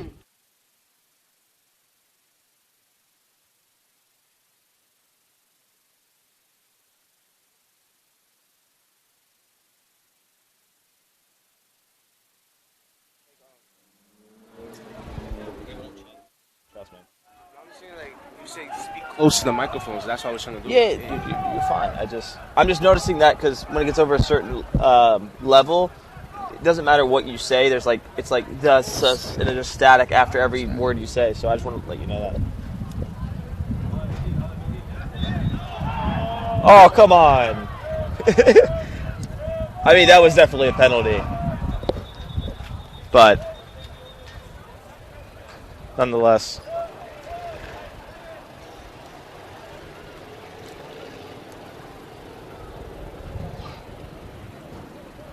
You're doing a good job. I'm just letting you know because I hear everything coming through. FNU with the ball. Going farther up. Looking middle. FNU player there if he can get his foot in. Good stop by the goalkeeper for the Spartans. Maybe injured on the play though. Yes, I believe his leg hit his head, so. But very good from the goalkeeper there. He was focused, and that's very important. Speaking of the last minutes of the game, FNU is going to be very strong, and of course they're going to show a lot of intensity on offense. So of course the Spartans still have to defend and also try to find some counterattacks. The trainers are going to check on Zach Barr. I don't know where he got kicked. I think Mr. Davis had a better viewership of that. Hopefully he is okay. Doing a good job in goal for the Spartans today, only allowing 1 goal.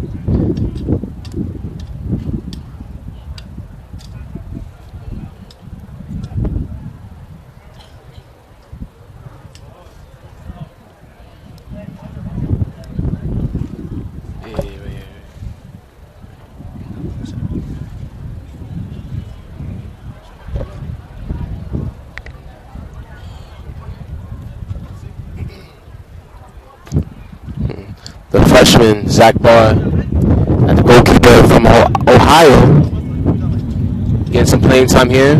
Spartans are warming up another goalkeeper down the right side, just in case. Just to make sure that he is prepared.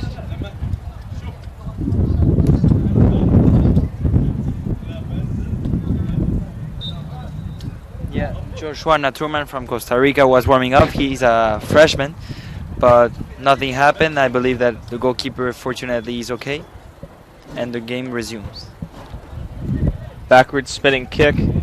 Spartans doing a good job on the attack.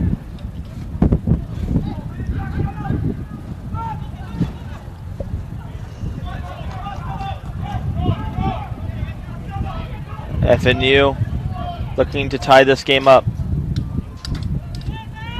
Great pressure by the Spartans. Spartans try the left side. Sala says we have to go back to move forward.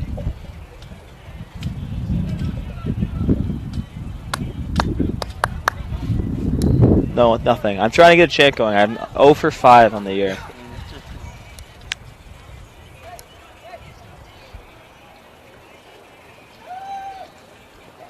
Max Brennan is going to come back in the game, and a mistake. Blancos. FNU with a huge opportunity here. Close. And it is a tie ball game, folks.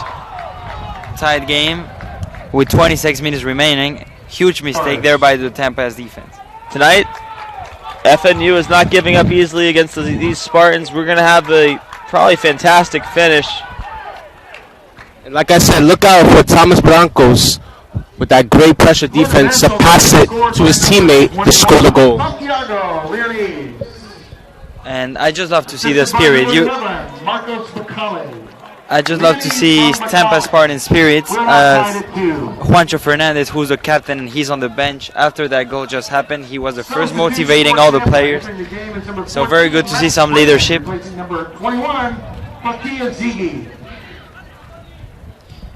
Yeah, great leadership there by Juancho Fernandez.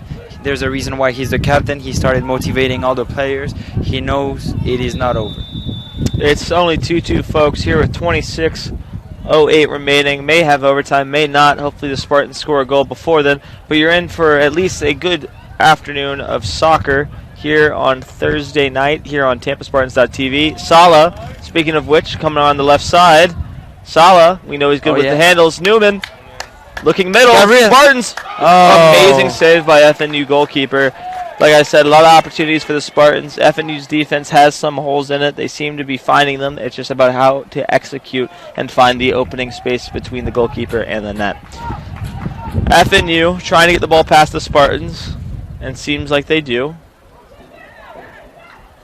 FNU looking for a penalty. Nothing given.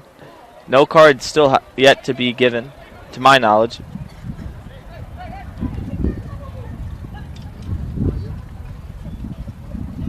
Spartans looking for an opening. Brennan is sneaking down the right side, only a one-on-one, so I would not be shocked if they try to get it over to him. And they do. Brennan with a nice pass.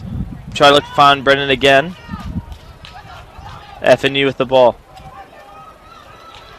With a tied game, the Spartans still have to defend. Wow, the speed on number 11. Marcos Bacal. FNU's goalkeeper with a nice line drive. And it could be dangerous for the Spartans. It is 4-on-2 opportunity.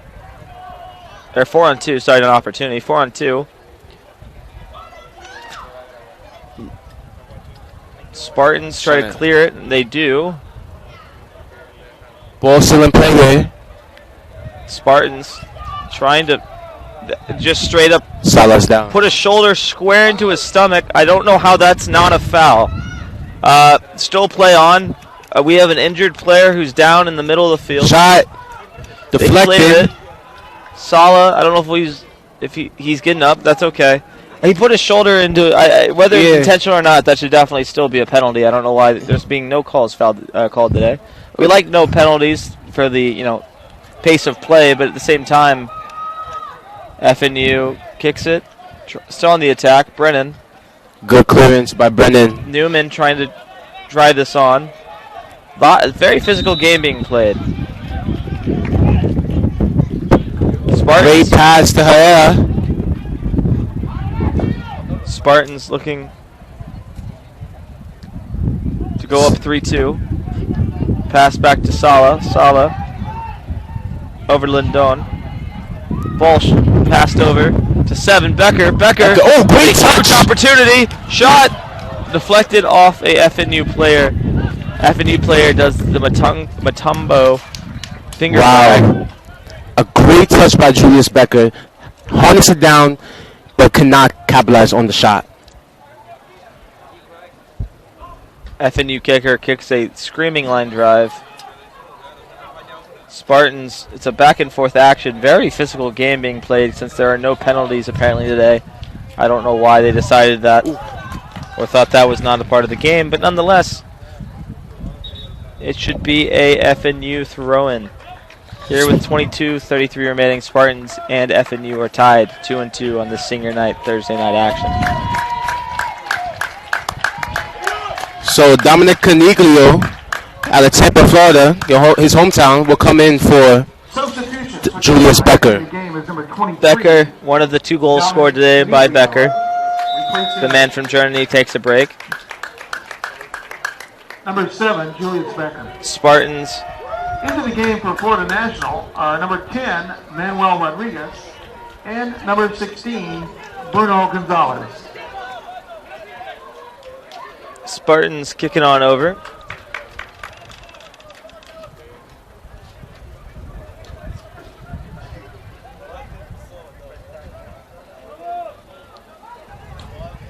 Here's Lidon trying the other side.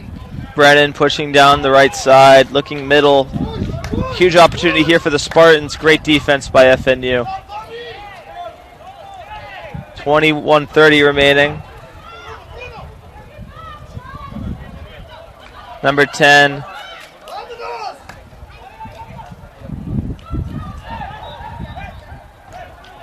I don't know if these referees are new, and I don't mean to be disrespectful to them at all, but they either need glasses. Would you say that the American football referees? I don't know. It's not. I'm not trying to question the integrity because it's obviously their job, but they're just not calling anything tonight. And I guess I don't know if they're. I don't know.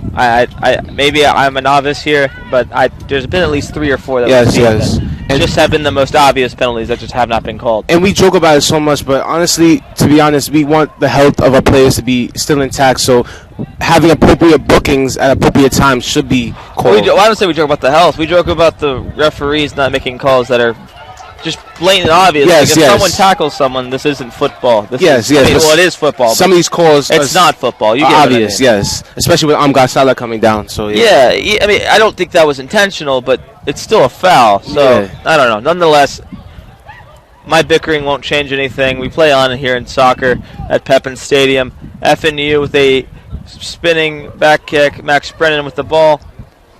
Newman with a header. Spartans leading. Beautiful passing by the Spartans. Spartans looking to score here. Make it a 3-2 ball game here with exactly 20 minutes remaining.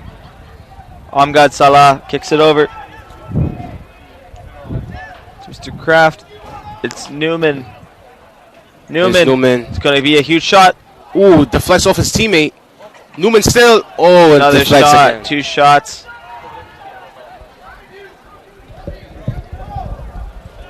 Spartans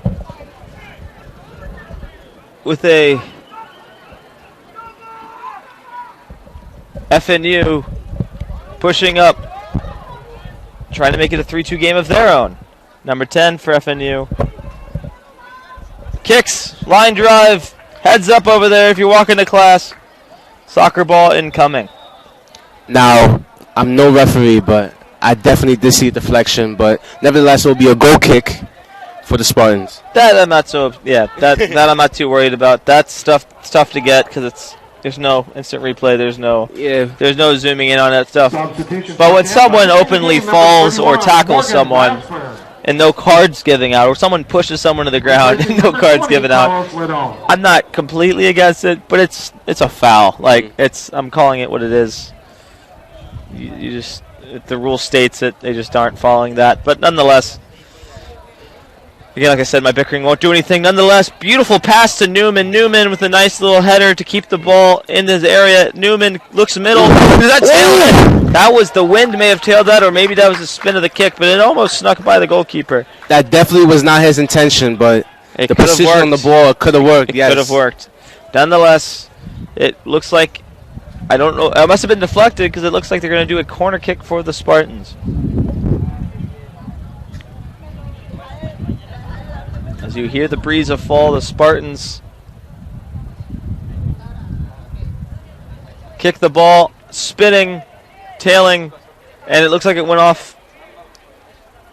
It's going to be another corner kick for the Spartans. It looked like Newman will take it, try to get on the other side.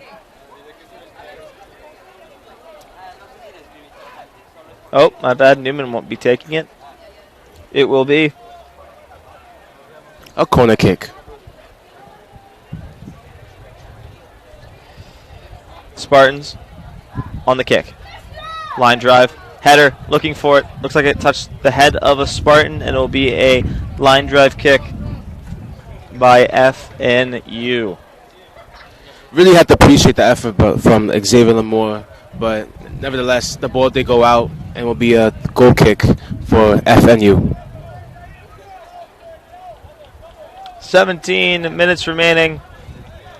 Spartans are all tied up with the FNU Conquistadors. Amgad Salah, he just grabbed him. I don't know what. I think if you're the Spartans, never play dirty, but if they're letting you play aggressive because nothing is being called tonight. Except that, apparently. If they hit you first, hit back. Retaliation. That's just not a good lesson to give anyone ever. I get where your head's at, David. In the sports terms, if they're not even being aggressive. Because you'll still get penalized.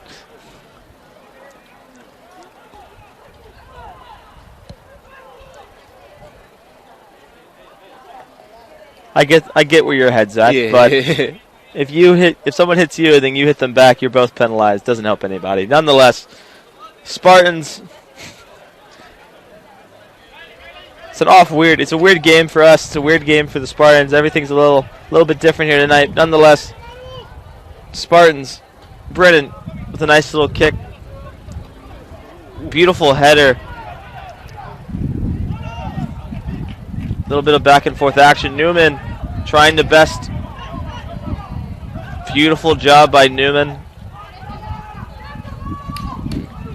Good ball by Mikhail. Nice job by clearing it for number 17 for the Spartans.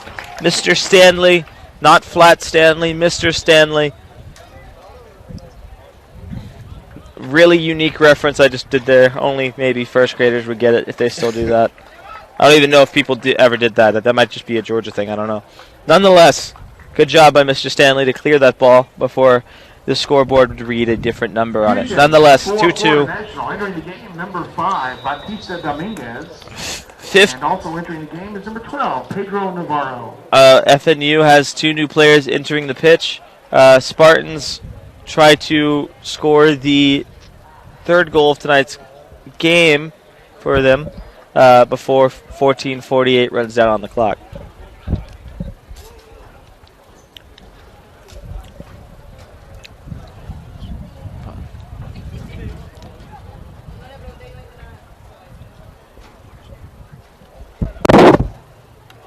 FNU looks for huge opportunity for FNU. Oh, actually, sorry, the ball was behind him more than I thought.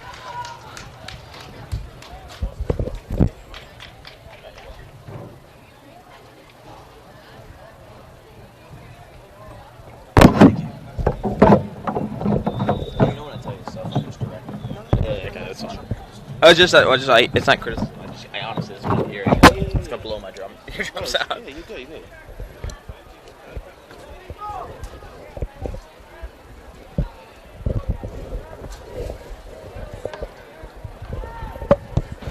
All right, folks. I take a little bit of a water break. 13:50 remaining. Spartans are still tied 2-2. FNU trying to find any way to score a goal. Spartans doing the exact same. So you're in for a good one here, folks. Ooh, close one there. Very risky choice by the goalkeeper for the Spartans. Spartans trying not to foul, try to play good defense. No foul. Wow, no foul. Like we said, I thought at first maybe I was just seeing things, or maybe my lack of knowledge in certain areas of soccer. But I mean, we just straight up tackled the guy. Nonetheless, what can you say? Nothing. I can't say anything. Ball is kicked on a beautiful cross. Spartans, good save by the FNU goalkeeper.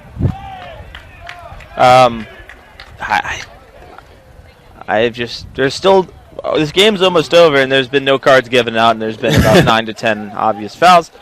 But like I said, all I can really give is lip service, and I don't think anyone wants to hear it. Nonetheless, FNU is trying to streak down the right side. FNU with the ball. Intensity is picking up a little bit in this game, becoming a little bit more physical as the game is still tied. Time is running down a little bit for both teams. So you'll see action increase, obviously, here on the pitch. Sala has the ball, pressing. One of the faster Spartans looking to try to find an opening. FNU with a kick, middle. Oh, good ball in. Nice save by the Spartans goalkeeper. Good read by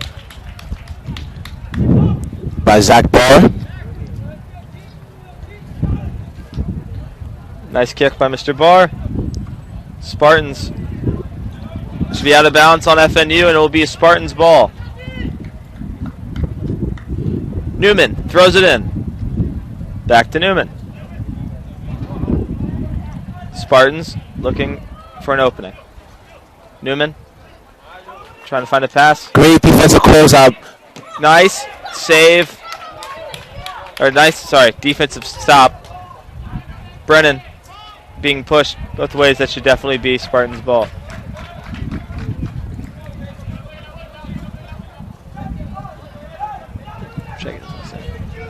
Newman looking to pass. Nice pass to Herrera. Brown to Brennan. Brennan going to cross this. Cross in. Drive. And great defense from FNU. 10 racing down the right side, elbowing a Spartans defender right in the chest. Manuel Rodriguez, everyone. Nonetheless.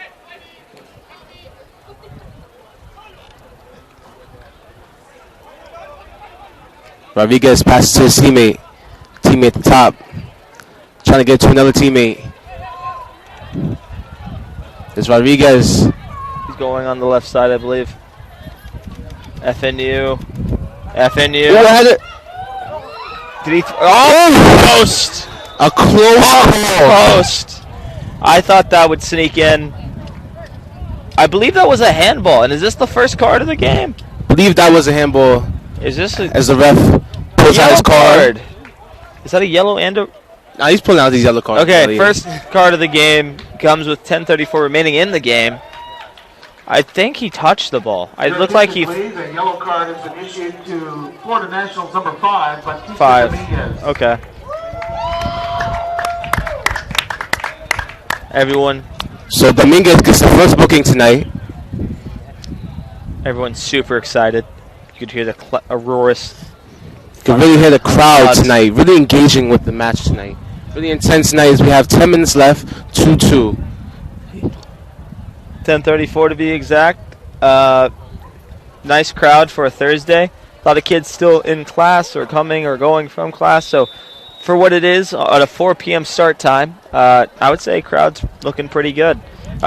Wind weather is going down a little bit. You'll start seeing people wearing a little bit more winter weather. Obviously, Tampa's winter is not as bad as most other states and cities in the nearby south, but nonetheless, FNU is pressing. Beautiful pass by FNU. Ball gives him a little offsides. I believe they were saying offsides on an FNU player. Still a good pass, nonetheless. Got by 3 or 4 defenders and almost right where it needed to be. But nonetheless, Spartans with the ball. Score is 2-2. There's 10 minutes remaining. Incoming substitution here for the Spartans. Spartans. Brennan with the ball. Looking if he can get by for Newman. Newman has it. Crosses it directly at the goalkeeper for FNU. Rodriguez down the pitch. FNU attacking. Salah catching up with the rest of the defenders. Ball on a line. Amazing goal by FNU, number 10. That was a fantastic goal. And FNU leads the Spartans 3-2. You can't really plan for that, and you can't really do anything to stop that shot. He just jumped, kicked. I don't even... Wow. A great bicycle kick. Wow. Me and Tate were shocked. I'm in shock. I don't know what they're doing right now. I mean, that seems a little excessive. There is 9:22 remaining. I mean, it was I didn't know what to say. That was a fantastic shot, fantastic goal. There's nothing you can do for the Spartans to stop that. It was great defense by Lamore. I don't think you need to. I mean, again, I know we're Spartans students and fans, so maybe this comes with a bias, but I don't think you need to lay on the guy. And you can celebrate, but there's also 9:22 remaining. You could easily lose this game still or tie this game. So I know they're excited. Nonetheless, good shot by FNU. Hopefully the Spartans can match that. So nonetheless, it was great defense by Lamore. Perfectly headed it out, but nonetheless, that player had great positioning, and he bicycle kicked it into the goal. It was just a fantastic shot.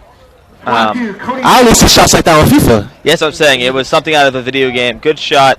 Spartans still attacking. Spartans have 9 minutes to equalize.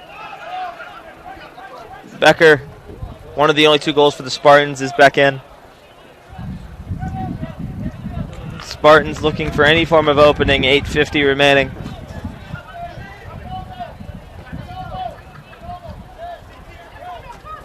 Amazing save to keep it in bounds. So that's my question. If he jumps out of bounds and kicks it, as long as it doesn't... I think so. But as you can see, the ball went out, and he was just a little bit too late on that play. Well, I thought the ball went out of bounds in air, and he stopped it from going out. I thought he kicked it. It didn't touch the ground out of bounds, is what I'm saying. I seen a play like that when Neymar done it, but, evidently it's always just the ref's call, so always go by that. Ref's doing an absolutely fantastic job today, as if you heard any form of today's ball game. Great pass. Newman is down. Excuse me.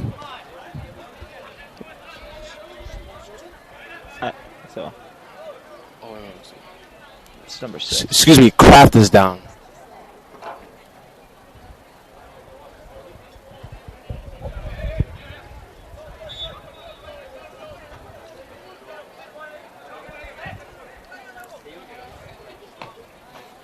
Line drive back kick could be another opportunity here for the Spartans.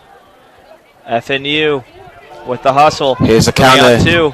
This could be deadly for the Spartans unless they stop it.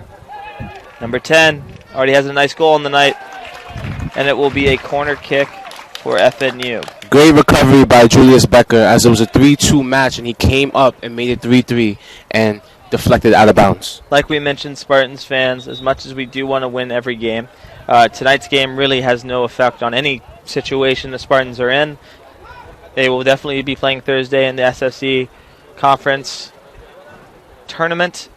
Their ranking is already set. They may go down, I guess, in the national polls, but I don't really know how much that matters anymore. I mean, it matters, but like I said, this game is kind of a... if it had any form of importance, we would see a little bit more of the starters showing up right now. But FNU trying to score. Great pressure by security. Maybe waste time. I don't know what he's exactly doing. It's out of bounds for FNU. For Spartans throwing. Oh.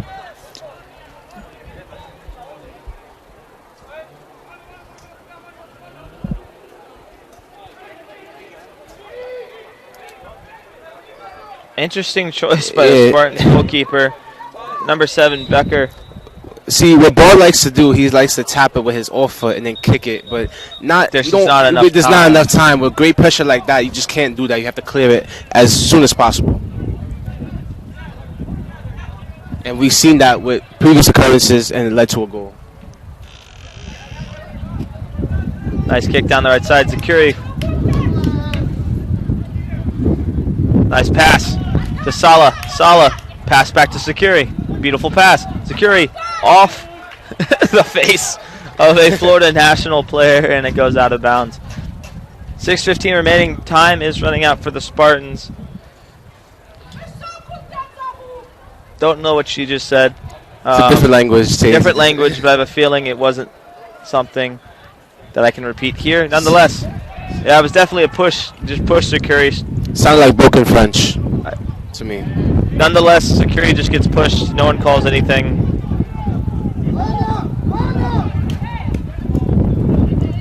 Apparently fouls don't matter. So Zakiri says, might as well just tackle the guy. And they call that. Well, I mean, that was definitely a foul, so they're doing their job now. But it's a very confusing way of calling a game. But I should have brought a hoodie, Tate. I'm freezing. I'm not freezing that bad. Wind is picking up. 5:25 remaining. Spartans looking for a way to tie this ball game up, potentially send it to overtime. You know they had the ability to score fast. Cannot pick up the ball with his hands outside the box. Nice job to try to stop the... Oh! Very much got air there. Ref was about to whistle, but let the play go on. Oh, huge mistake by Becker. FNU with a potential shot here. Great scoop by Barr. I hear screaming, but I don't see where it's coming from. Oh. Xavier Lamore's mother is screaming, let's go, let's go. Cheering on the Spartans. Newman, fantastic job.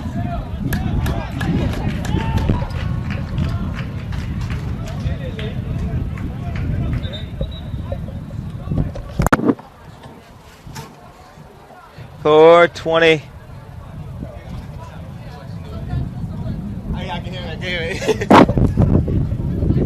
Number 7, Becker throws the ball in. Zakiri. Becker.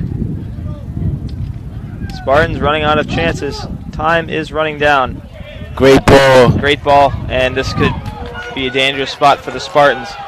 It is a 4-on-2 situation. Nice. Oh, this could be ball game, folks. Great save. Good job to clear it. Giving some form of hope to the Spartan faithful. 3:45 remaining. Spartans are down 3-2.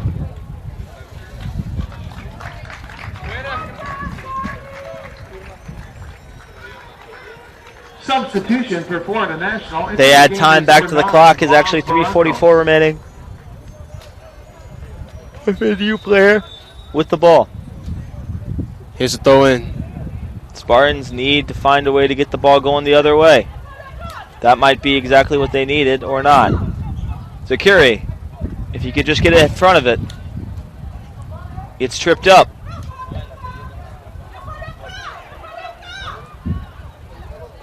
.325 remaining. I assume so. FNU still with the ball.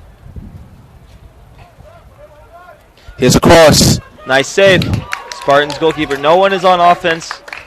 It's pressing at least. Spartans Zakiri. Nice slide tackle by an FNU defender. Spartans, that just straight up pushes a man.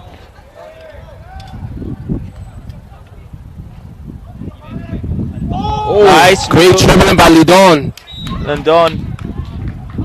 2:51 remaining.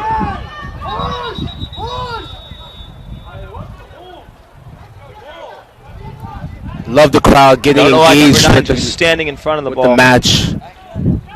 Crowd speaking in different languages, Spanish, French, English, whatever way they communicate. We love to see it. We love to hear it. Number 9 trying to get in the head of the Spartans. Spartans probably one of their final 2 opportunities you're about to witness right now. Spartans, there's one opportunity.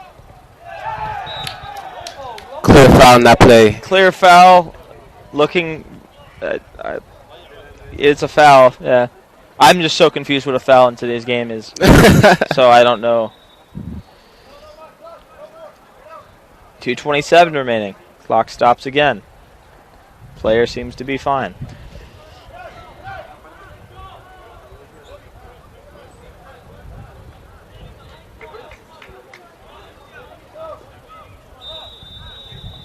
.227. Spartans need to find a way to get the ball. Or it's their net. That might be a smart move.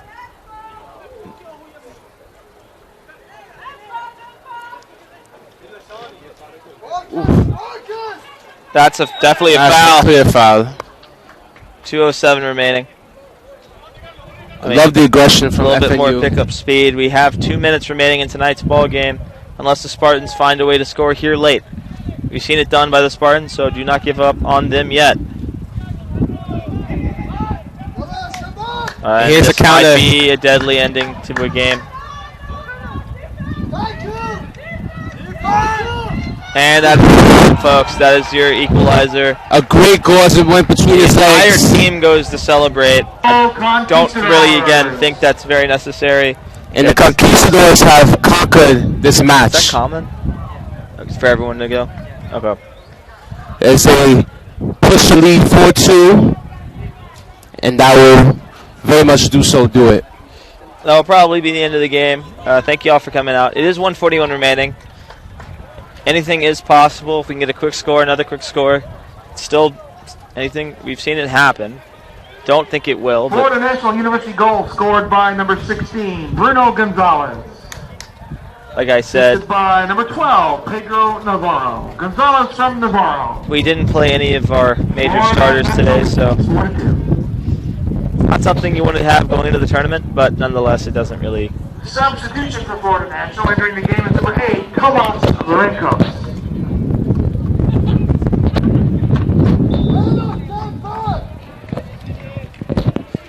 Number 7, Becker.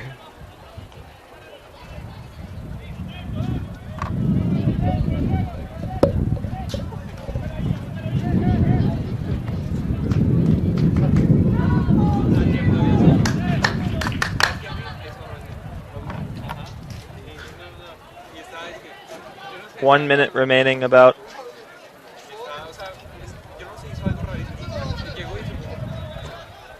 Ball goes out for a throw-in.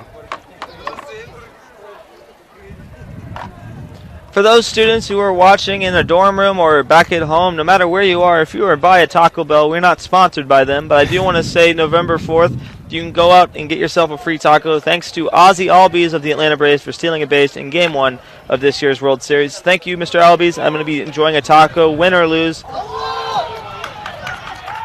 thanks to your base stealing abilities. And as a Yankee fan, I'm going to be enjoying that the Braves won the World Series instead of the Yankees Astros. fans celebrating someone else's World Series. Sound familiar? Anyway, Zakiri. Potential goal here for the Spartans.